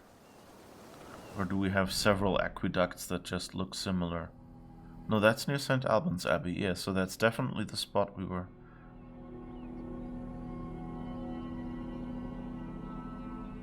I wonder what it is with these anomalies, if they are like bound to level or bound to what?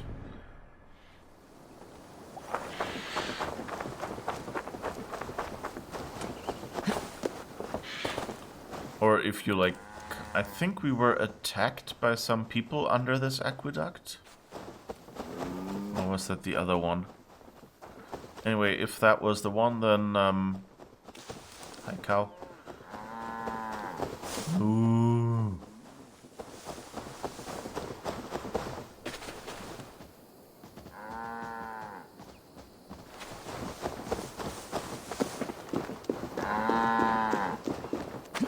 Somehow to me the proportions on these cows seem a little off, but maybe that's... Either that's because I haven't seen a cow in a long time, or just because, you know, it's maybe a different kind of cow. You know, the UK might have different cows than Switzerland. Also, I think historically, there used to be a bunch of different kinds of cow, but sometime recently, due to illnesses and things, some countries have imported cows from other countries, and so certain, like these brown... For my brother! Whoop. Okay. I like this idea that there are just random people hiding in the bushes, going like, "Oh, you killed my brother."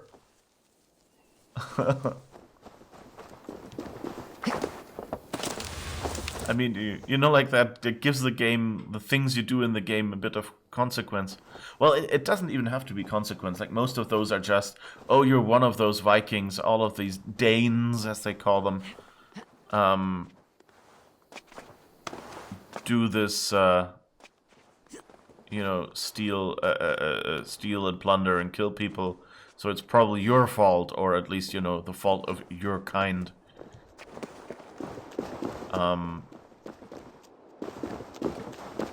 Okay, I wouldn't even have needed to go up here. I didn't even hold shift. Why did you just jump off? damaged. Seriously. That seems like a bug. Usually there was like you had to hold shift to jump off dangerous spots.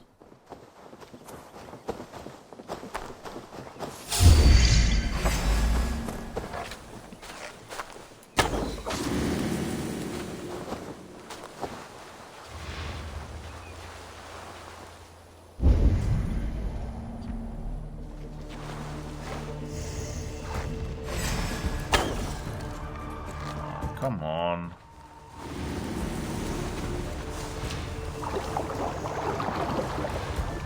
Pathetic. I guess we won't stealth this one then.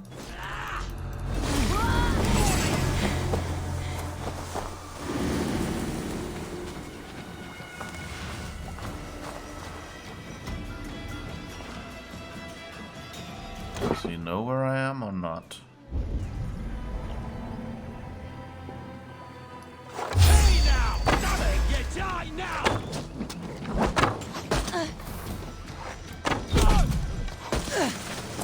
I think I might be in the wrong area. Because these are supposed to be... Where the heck are you? Ah, up here. Okay.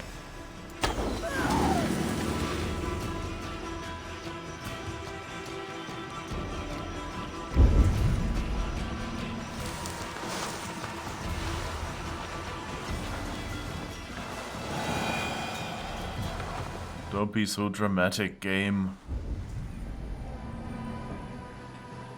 I think, are we still in Oxenfordshire?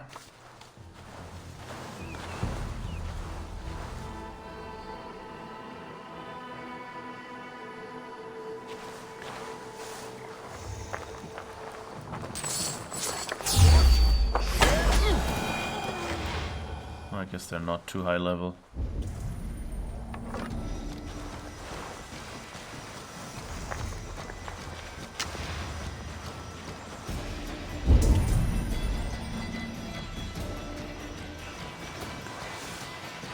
Why is there still so dramatic, such dramatic music? I don't see anyone else nearby.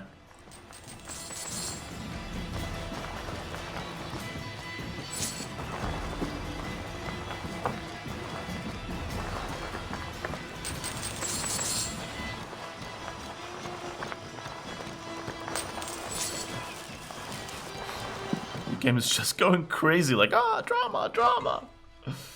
Those "you people" discriminatory moments. It allows for something to fight in random encounters other than just wolves over and over. Yeah, exactly. It's a you know, it's a bit of a jump scare, which is also a new thing in this game. You know, usually you didn't have that.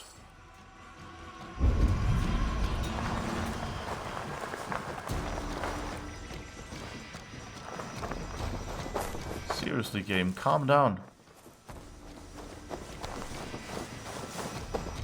Or as the saying goes, calm your tits.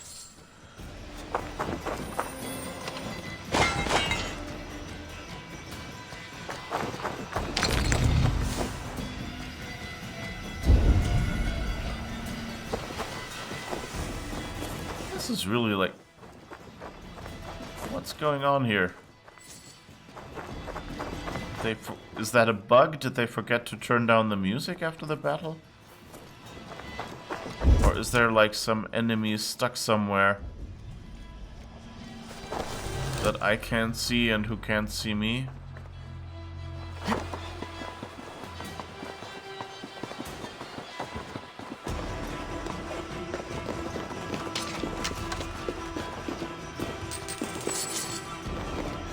Most dramatic session of leisurely looting than I've ever had. It's now you can see what a difference music makes. Both positively and negatively. Like, of course, while I'm in combat, you know, you want that kind of music. But as soon as you're kind of out of combat, why go for the drama?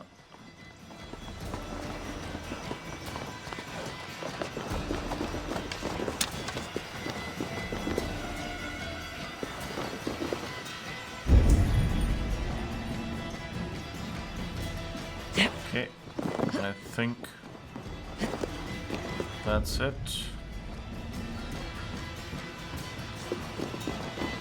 Okay, let's see. 360 in that direction.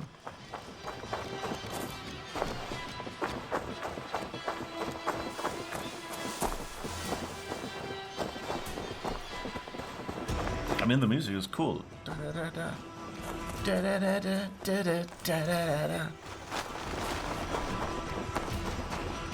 I actually bought the cool your jets or simmer down. Yeah, exactly.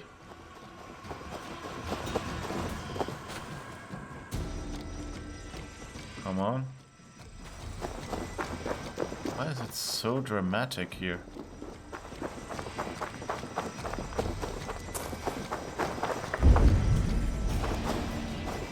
Oh, there's another prisoner to free, I guess. Oh. Odin bless you, Ravenbearer. Ravenbearer.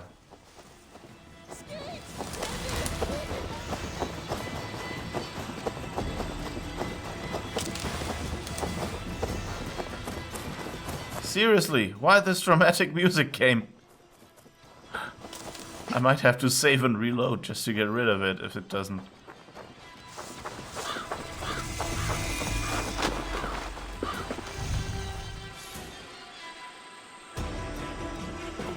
I wonder if Hameham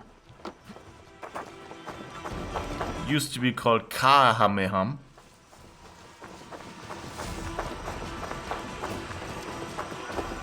Kamehameha.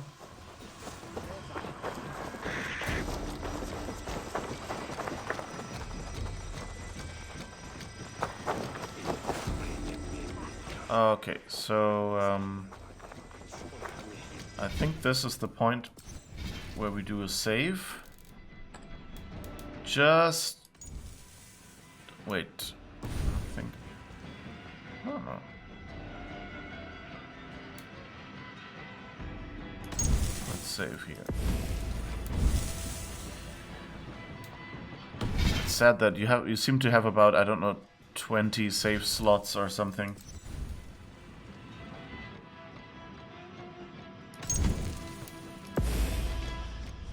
Now let's see if we can get the music to calm down. Drama! Books of knowledge unlock new abilities and improve current abilities. Find them all, they are extremely valuable.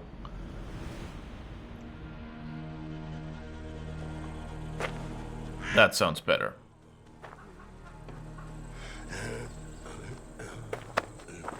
Yeah, so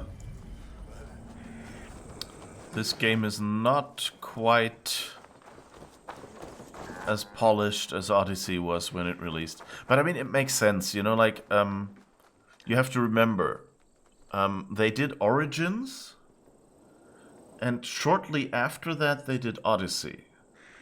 So what they basically did was, at some point they forked off what had been done for Origins, did the changes that they needed for Odyssey, and so they probably had, you know, a lot of extra QA and things to work on the game. Although I guess on the other hand, maybe all the QA was tied up with Origins, I don't know. But maybe, you know, that means they got like the benefit of having whoever did Origins do the work, and then a new team coming in and kind of with fresh eyes finding some of the bugs and things like that. So it just, Odyssey seemed very stable, for me at least, when I played it. And here, with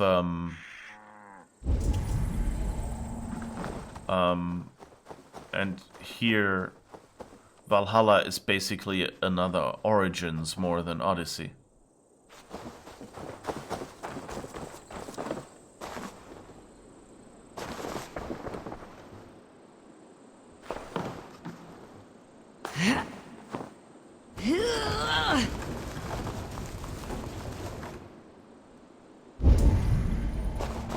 Okay, someone hid their purse under a huge rock. Whatever works for you. Oh, not a rock, but like a... I mean, there was a rock in there as well, right? Bunch of rocks. I don't even know what these things are for. Apart from, you know, pushing puzzles and recognizable game affordance. Oh. I didn't actually mean to push this button, but doesn't hurt, I guess. Supplies. Supplies. No, not like. Never mind.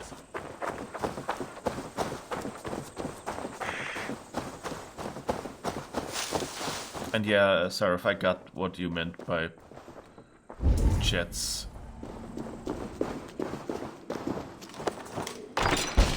That was actually for this door. Interesting. A nickel ingot. I think this is our first of what will go into the shield, isn't it? I think we don't have... Oh no, actually we have 3. We can now upgrade our shield, yes! And then we'll have everything at flawless level. And then there's only one more level. Let's see, so this one... Let's upgrade this one. So they're all... At least 2. These are all from the top. So now upgrade this one another level. Upgrade this one another level. Okay, so we all have them. We have them all at 1 dash before full. Upgraded, and now we need to improve quality of the shield at Gunnar's, and then we're good.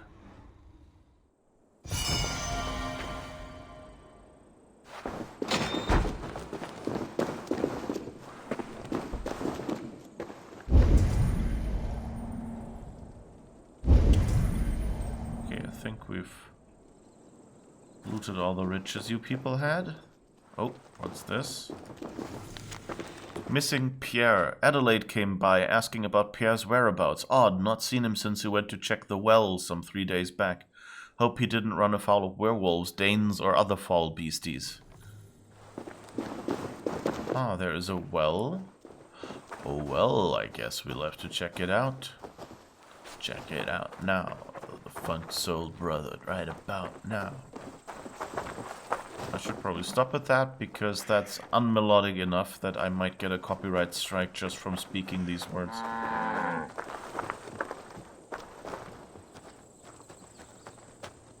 Okay, that doesn't really look like a well that we can do anything with.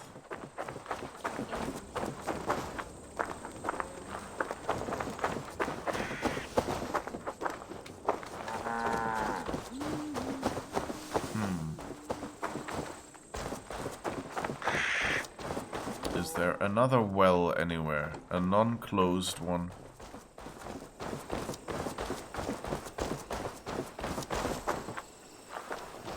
Doesn't look like it. But I don't think I can...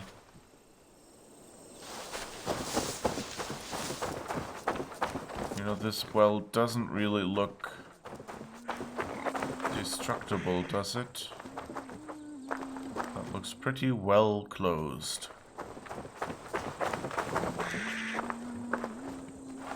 I guess this is a quarry?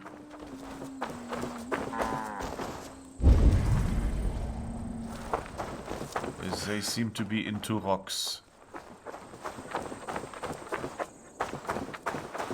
Or maybe... there's a way down. Maybe there's an underground entrance to be found somewhere.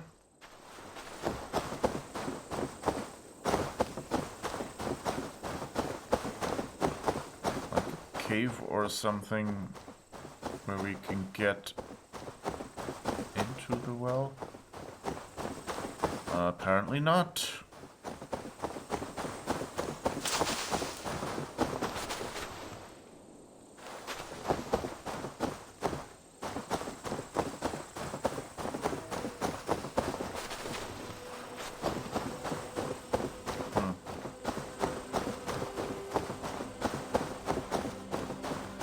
So maybe Pierre didn't come back because you walled him in, you nuts. Go, Sunan.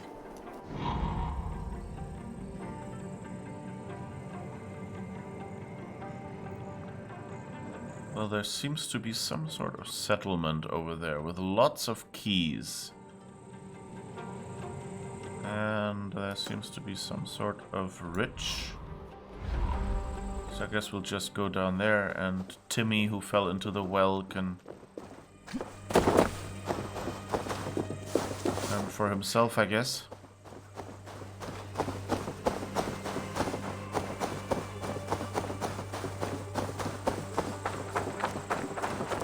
Richie Rich.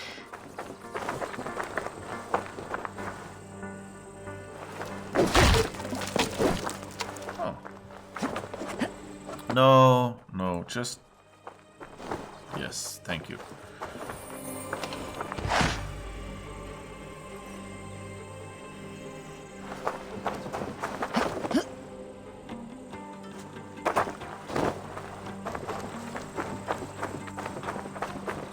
I guess it's my fault for kind of holding the parkour key. And in this case, you just walk at it. So since it doesn't involve going up. I guess that's a slight difference in like understanding of keys. Oh, we're in London already? Oops. Didn't actually mean to go that far.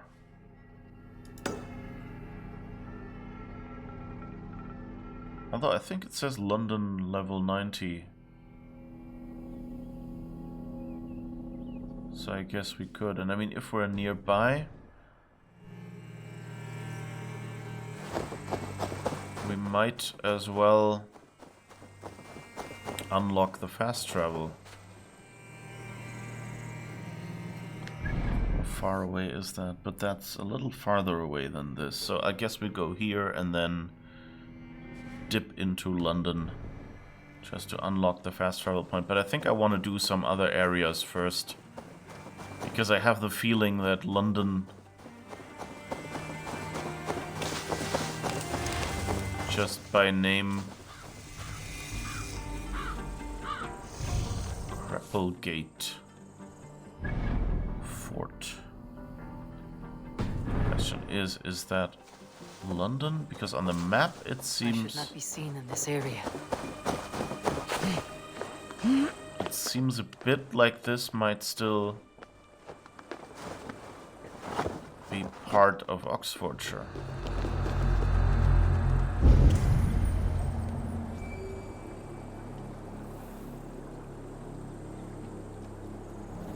Alright, where is... there is... Oh, it's a book. It's a skill. So I think 1, 2, 3, 4 is our shoot. Oh, that was the wrong skill. And a waste of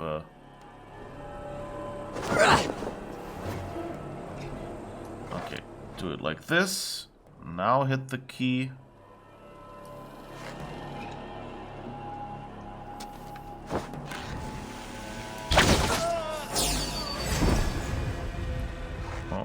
Somehow it hit the wrong guy.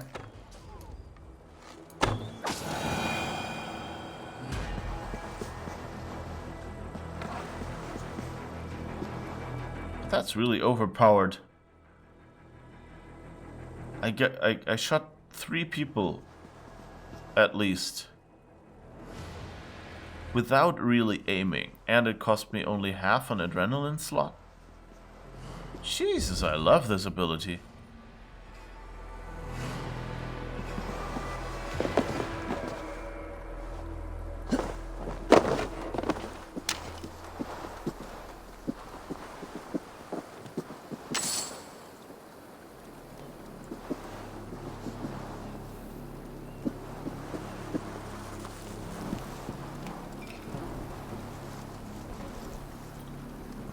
They're sleeping over there.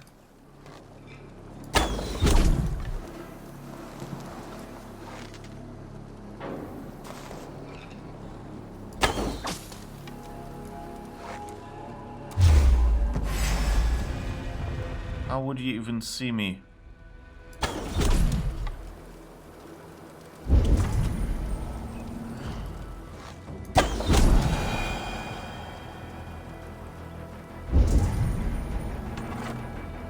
Alright.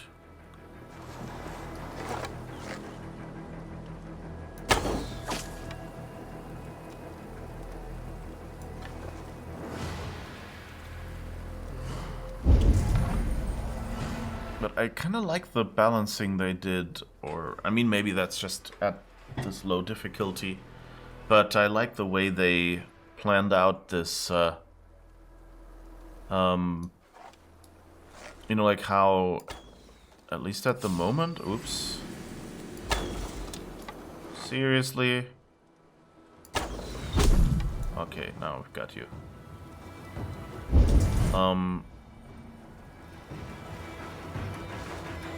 Guess there's someone else who needs to be shot. I like how the characters, like the abilities, like the bow,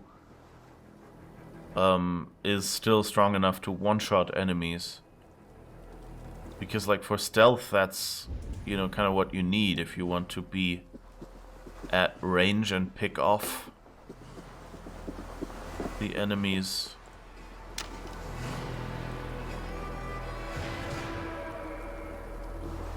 For a moment I thought that person looked like Eivor. Good night, sweet prince.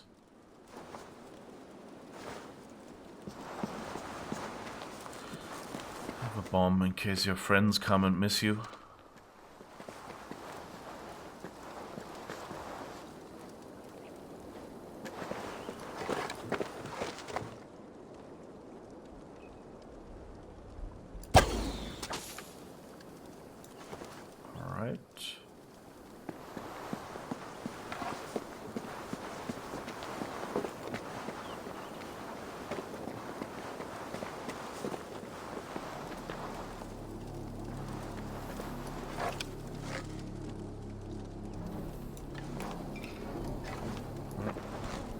Hello, sir.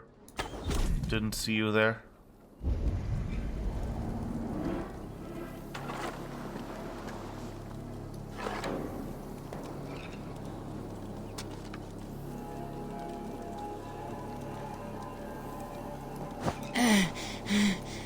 Whoops. What happened there? I'm pressing the wrong buttons.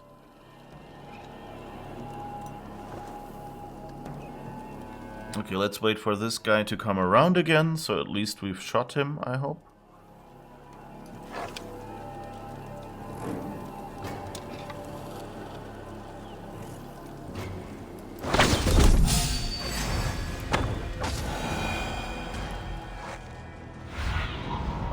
Survey the area sooner.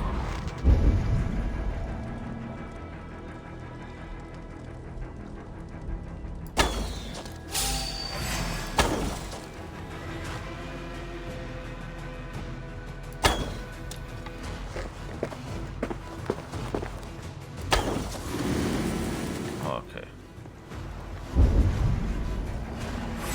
Oh.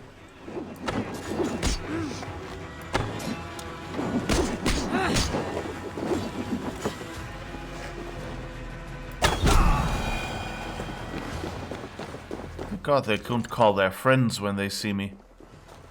This would all be much more difficult if they could do that. Or if they did that more often, I would say, because I think they can actually do that. They occasionally group up.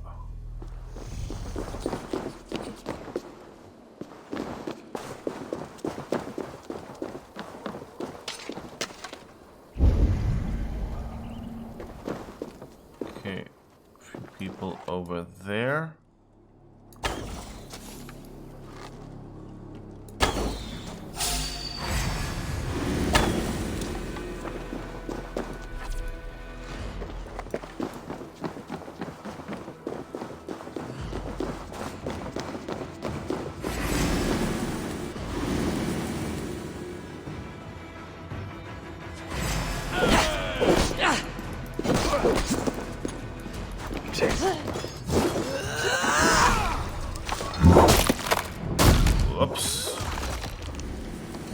Jeez, overkill much?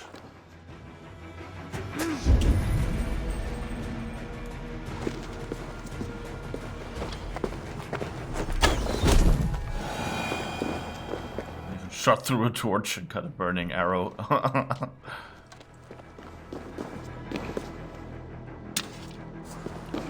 kind of nice. Oh, they have a lot of prisoners.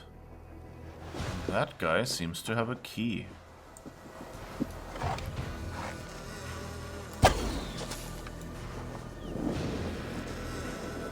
Alright.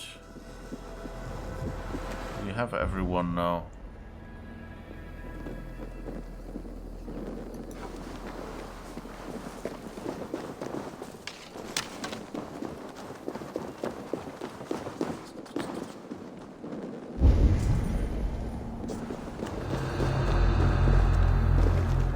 Interesting. It feels like there's so much less loot in like these towers and things than there was in Odyssey.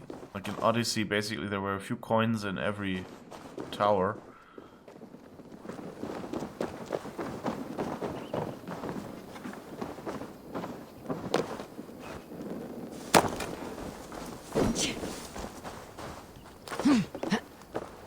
Hello?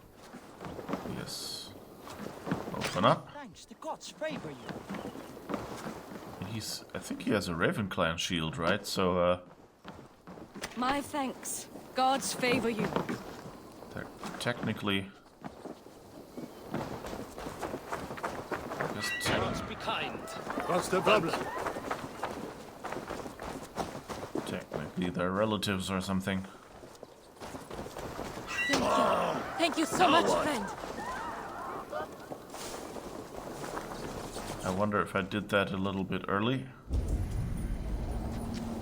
Oh, there is one more guy.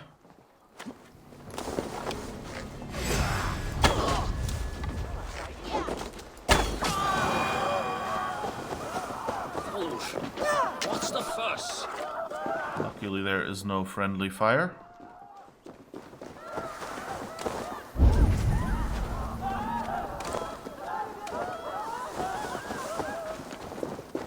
Why are they all screaming?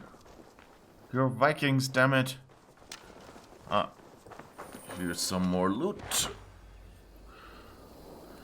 That's good. Alright, and we wanted to get the key from the guy, although we don't quite know what this key is for. Mysterious key. I wonder if that's related to, you know, some mission. And if it's like, when we come in here, our friends have been arrested and we need to free them. And then this mysterious key lets us get into some place or other.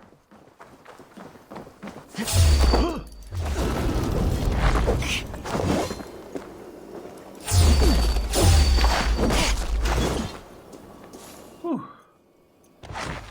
That was a little dumb. Like just running in there and you're like, wait, there are snakes. This would probably have been deadly.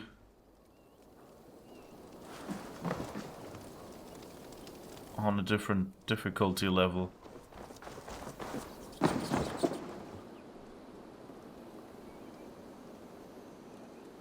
Okay. Not really much to go here.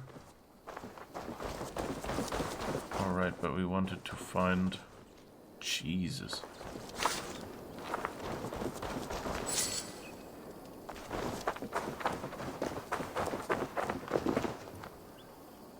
I wanted to find that book over there. That's why we originally came here.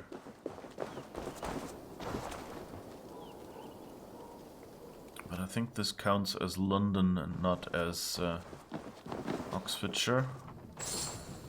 But hey, we'll take it along, I guess.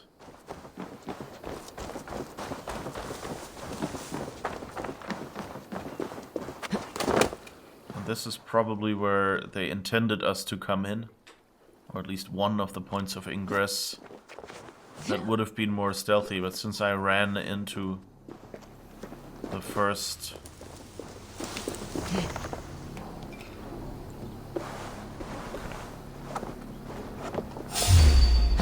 Oh, there's someone left.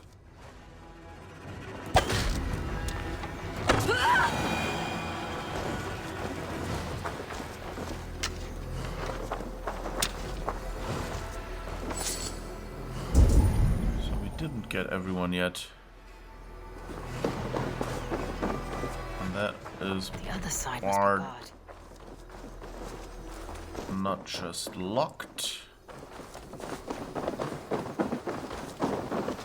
So how do we get in? Either there's a nice hidden entrance somewhere.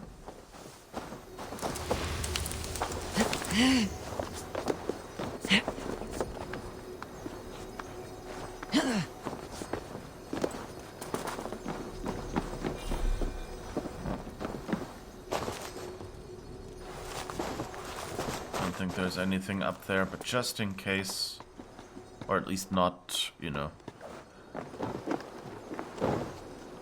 anything that helps us with the book. Nope.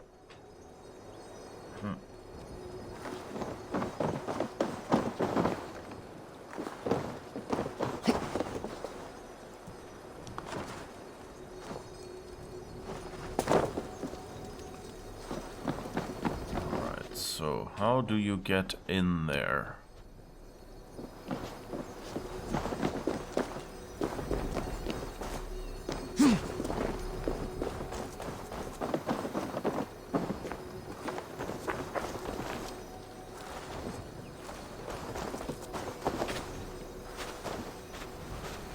So they give you health. But I guess there has to be some sort of tunnel or lower floor access. Oh.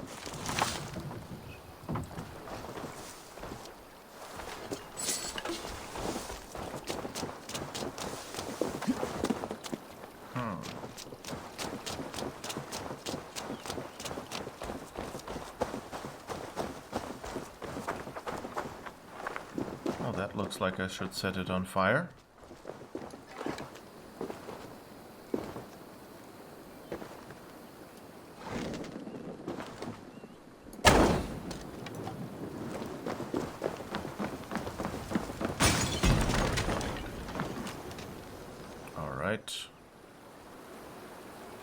Whatever mission that might help with, I hope it will be credited.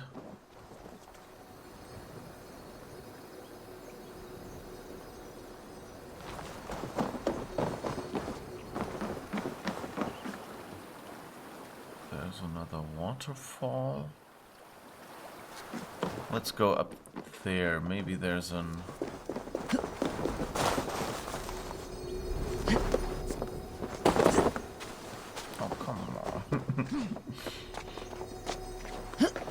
I overestimated how far we can jump, apparently.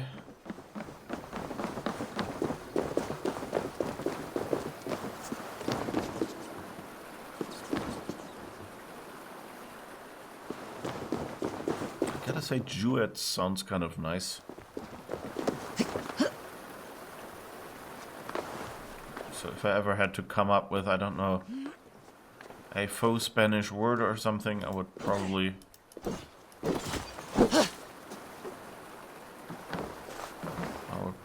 try that.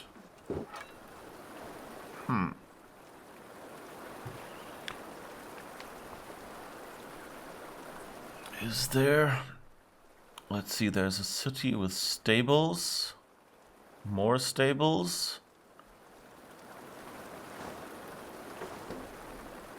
But I don't see a cellar door or anything like that.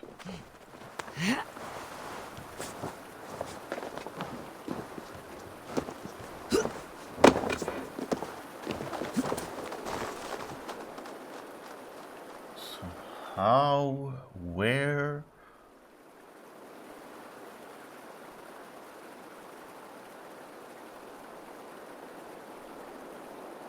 get in there? It seems it's built up. I seem to be running into more and more spots, so maybe there's an ability or something I still need to unlock.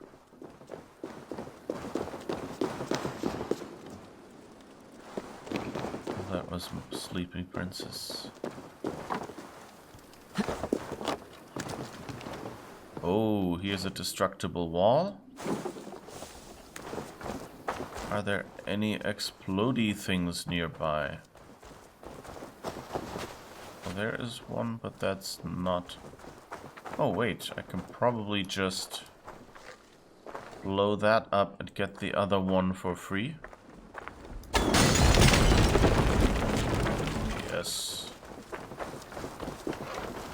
Perkele, siihen koske, saatana! Hi, Chibi. Sorry. Hi, how's it going? Jeez, you scared me there.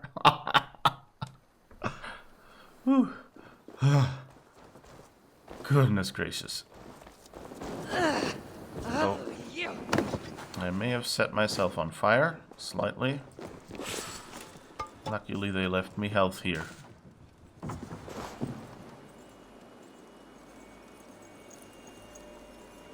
Alright, not much in here though. Oh, but there's a way up.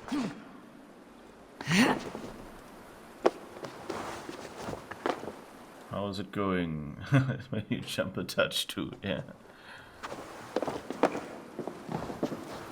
Ah, a loot chest. Woo!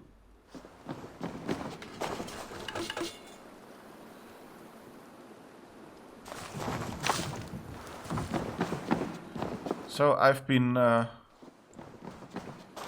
may have been killing people and, investigating. This building seems to be slightly on fire. I don't know who did that, but, you know, it seems kind of irresponsible.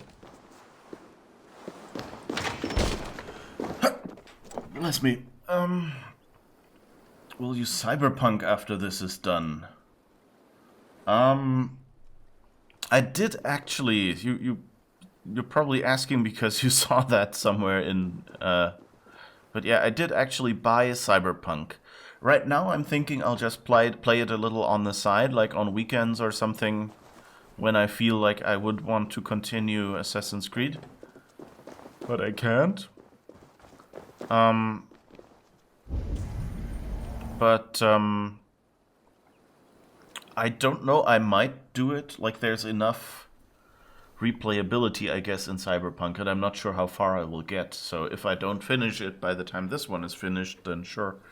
Although, you know, like, going by how long it took me to finish Odyssey, I'm not sure. You know, that might take a while.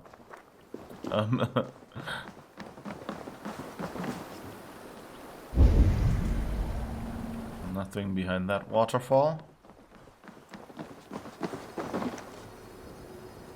See, I still don't know how to get into this.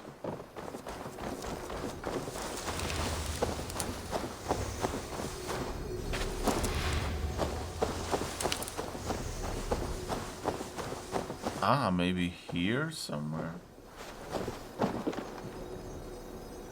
Nope.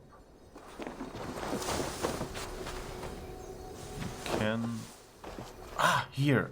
Ah. Ha ha ha ha. Me smart. Me so smart. I'm so curious about it, to be honest. 2022? I wouldn't be surprised if it took me that long, yeah. Yeah, it's interesting. I'm not very sure myself, but since everyone is playing it right now and things like that, and I just thought, okay, you know, I have the money, I can afford it, so I just went, okay, let's buy it. I watched some people play it and it looked okay. It's well made. It's just not 100% my game, but it also has difficulty settings, so I'll just try out if maybe the easy difficulty is enough to make it playable for me. Like, they seem to be a lot more into stats than I am. Everyone in Discord is playing Cyberpunk 2077 under their names, you noticed. Yeah. Having money, what's that? Yeah, I guess that's a... But, you know, you can... Is that where you have to pay 1,600 euros in sudden taxes when you have just gotten a puppy? Oh. What was that? Like, was that, like, dog tax in advance? Or was it for something else? Oh, it's upgraded the Call the Wolf ability. Okay. The wolf will stay to fight by your side. Ooh. Let me check. So, the piercing shot we've used a little. Incendiary powder trap we sort of used. We've never actually used the Thorn of Slumber. So I think I'll switch that in. Because we keep killing everyone anyway, and so until I feel the need to put people to sleep with something else than my talking. Got ahead of you there, Chibi, didn't I? I guess I won't be using that ability. Woo! I like how those doors close by themselves. Income tax and a tax error. Ooh. Boyfriend had a pay raise in 2019, so they are getting you for that now. Oh, okay. Yeah, okay, that's bad if there's a tax error. Can understand that, yeah.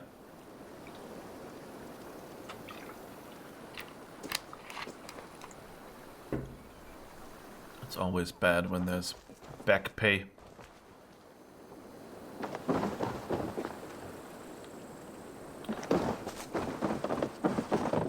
Was it Sweden where they basically just go, yeah, we know what taxes you need to pay and we'll just withdraw it from your account? So that basically people can't make tax errors? I thought there was something like that. You never fall asleep because of me talking. Stream early in the day after all. Well, you know, it could be, you know, where you're like, you got out of bed, you're still a little tired, and Uli keeps talking about boring stuff, and suddenly, you know, and you just blink for a moment, and suddenly, oh, I need to be off to work. That could always be the case. Oh, by the way, I forgot something important. They gave you money that you weren't supposed to get, and then they wanted it back with interest. That's kind of, you know, like, that seems mean. You know, like, I would understand that if they give you money... Well, I guess, you know, it depends if it's their error or your error. I think if it's their error, they should eat the interest.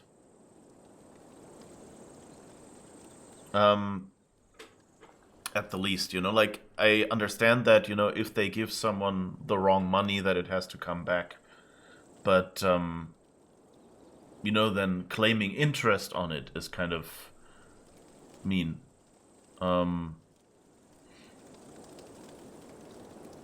But on the other hand,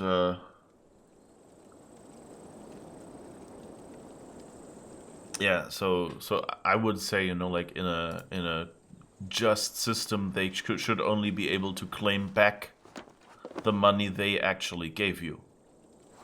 And if they make a mistake, like, if you, of course, declared something wrong and they didn't realize it was wrong and then gave you what basically you asked for, then I can understand if they would go, okay, but then interest, because you know, did something wrong.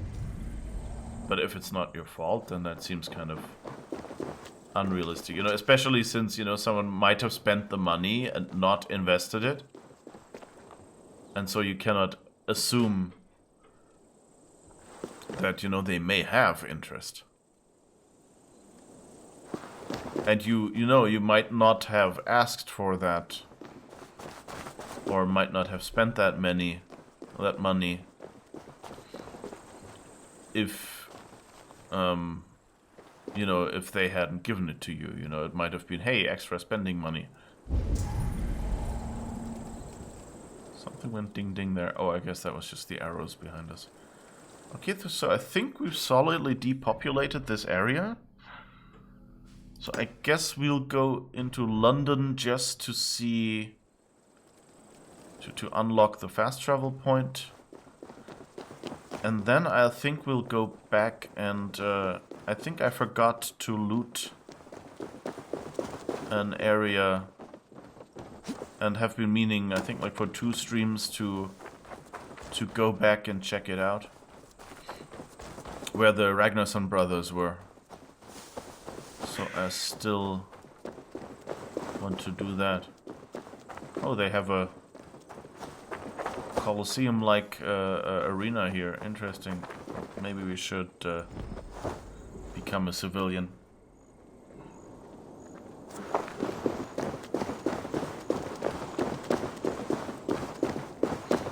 I think if you have like a tax accountant,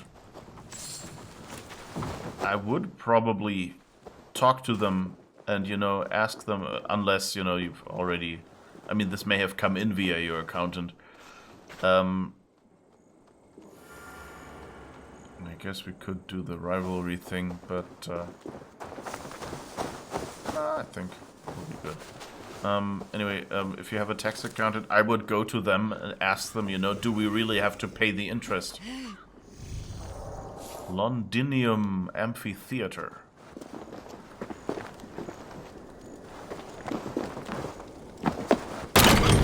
Whee!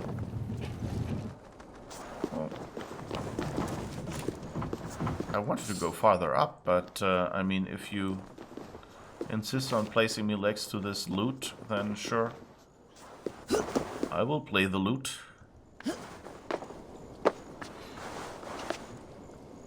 Cyberpunk looks cool, but it will be GTA, where you will want to walk around and explore, and the game keeps telling me, hurry up and commit this list of crimes. And you're all, but I want to climb up buildings and drive trucks. Yeah.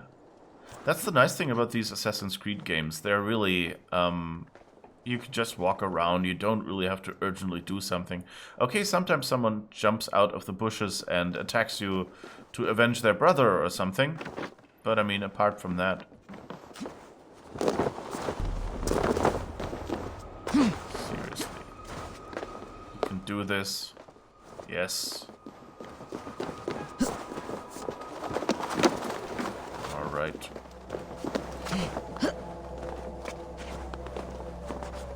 I wonder how much, if anything, of this amphitheater still exists. It looks like they've been, you know, disassembling it for building material. So, probably not much. And I don't remember seeing a structure like that in London.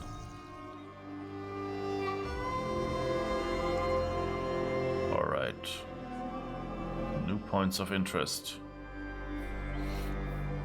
Yeah, it's Cyberpunk for me was totally I don't really need it. I'm not even sure if I'll enjoy it, but I just want to try it out. And you know, it's a very pretty game. I can say that, and that's kind of. But I've like already playing it. You're kind of in a first-person perspective, and that, but it feels like very static. So it feels like you're flying as like a camera drone or something to me right now. And occasionally that camera drone suddenly has arms. So not sure whether I like it. You know, I kind of like it when there's, you know, like in Overwatch, where there is head bob, but it's actually like the positioning of the world is fixed. But like your arms bob up and down, and like the you know, a heads-up display bobs up and down, and therefore gives you the impression of you walking like a human, where you also know that it's kind of shaking, but it doesn't make you seasick because you don't, it's not actually moving the world you see. And I kind of like that. Okay, so I guess let's take a quick trip back to Ravensthorpe, and I think Leicestershire was where the Ragnar Sons were. So I think that's where we kind of try to go next. Or maybe we'll do that next stream again. Because we have about 15 minutes, not even that left. So anyway, yeah. So I might stream Cyberpunk. I don't know yet. I'll have to see how much I like it or something, but I'll definitely be playing it. I'm planning to do some stream testing on the weekend if I have the energy for it. And do some, you know, like testing with my 2PC setup again. It's kind of more convenient if you stream with a single PC, because you can just say, capture this window, and if, you know, you accidentally bring up the start menu, it doesn't come up in the stream. Why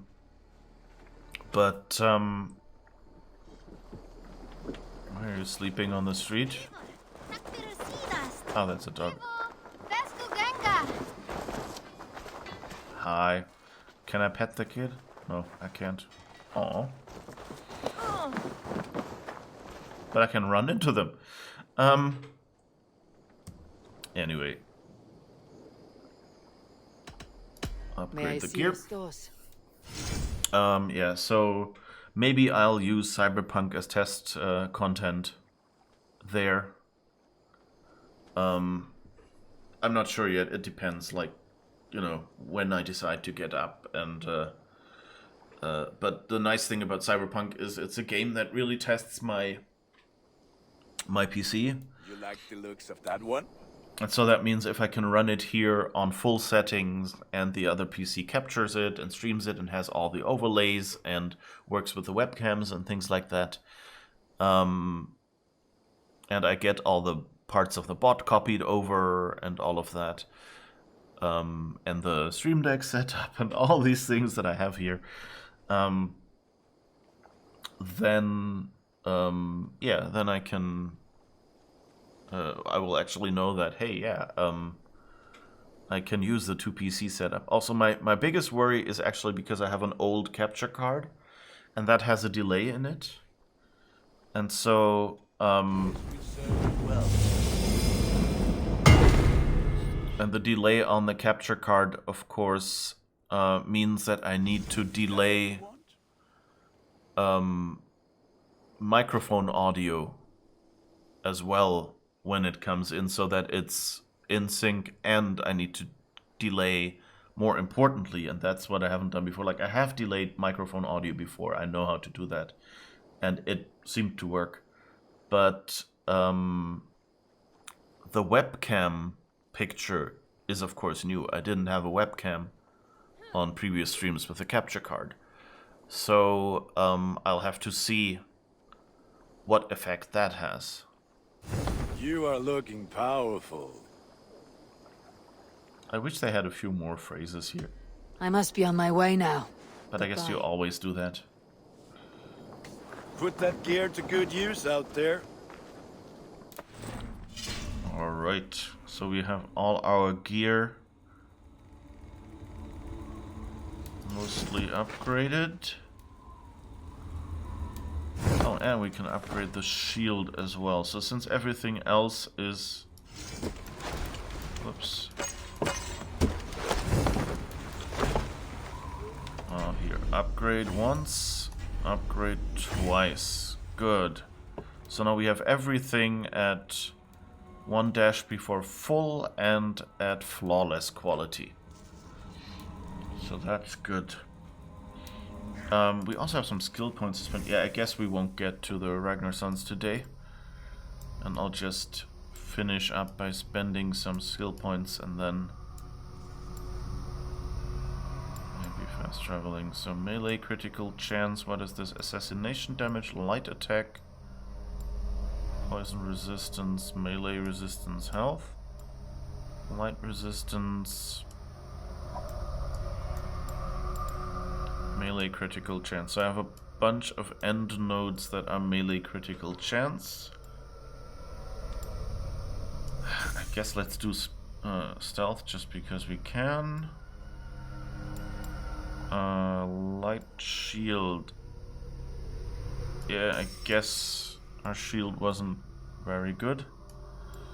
So we can go for more assassination damage. I think I'll just spec into assassination where I can and stealth here.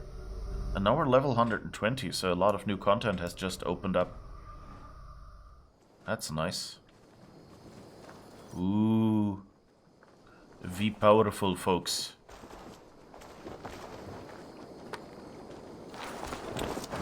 Alright.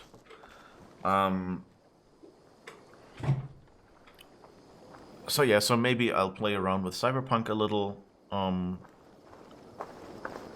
On the weekend, I've also have some other things I've been wanting to do around the apartment, so we'll see what I get to. Anyway, this is where we usually call it a day. I hope you enjoyed the stream and our aimless running around and kind of trying to weaken Edwin's hold on Oxfordshire and then accidentally ending up in London. You know what, let's go to... It was Leicestershire, wasn't it? Where the Ragnarsons were. So let's just go to Leicester, which is actually one of the few cities in this game, apart from London, that I've actually visited in the UK. Pillars and Tyranny are free on Epic. Ooh. Pillars of Eternity, you mean? I think I've heard good things about that game. Tyranny, I only remember like Steam presenting it to me, and I don't know. There was enough tyranny in the world, so I didn't give it much more thought. Oh, cool. So, yeah, that sounds good. Yeah, Epic, they give away a lot of good games. So that's nice. And I mean, I understand, you know, like many people have big game libraries on Steam. So, they go, well, why should I switch if all my games are in there? But if you have a whole bunch of free games that you might have bought maybe, or, you know, like duplicates of games that you already have on Steam that you didn't have to pay for on Epic, then suddenly you'll go, well, I have roughly the same games on there, or I have the important games on there, so now I'll start buying on Epic, and they have lots of sales and things like that. Okay, so are the Ragnarsons anywhere near here? We did that bureau.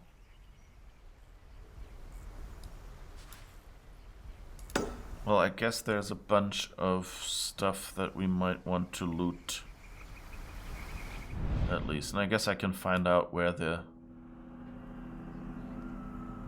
Tonastadir.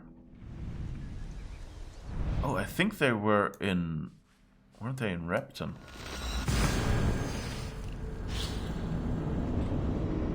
Or anyway, I guess we have a... It looked like there were a few more things to do in Repton, so we might as well start there next time. Deathblow. An enemy whose defense is fully depleted will enter a stunned state. This leaves him open to a death blow, dealing massive damage. Woo! I think I've done that a couple of times by accident. Because sometimes it sounds like, whoa, that worked well better than I expected, and usually that's either crit or something like that. Anyway, so yeah, I guess Repton is where we will continue next time with a beautiful view.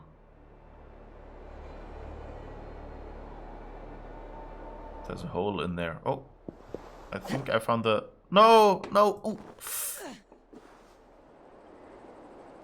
I thought I'd found the leap of faith point. But I think this is where we arrived, isn't it?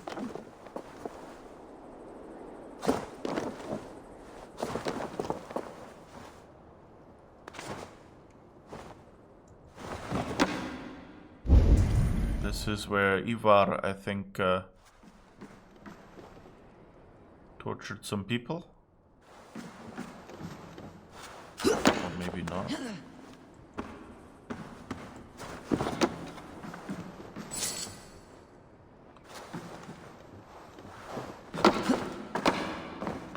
Well, anyway. Thank you for being here, and yeah, now let's do a quick check if there is anyone streaming already.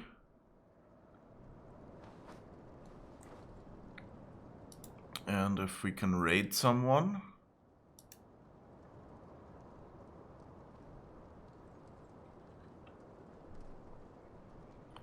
Let's see, Cyberpunk players are a lot out there right now. Who do we want to raid? Who can we raid? Who haven't we raided too recently? Oh, there seems to be someone. Okay, yeah, I think I know who we will raid. So thank you for being here, and no stream tomorrow, of course, because it's the weekend, and we don't do weekend streams any longer.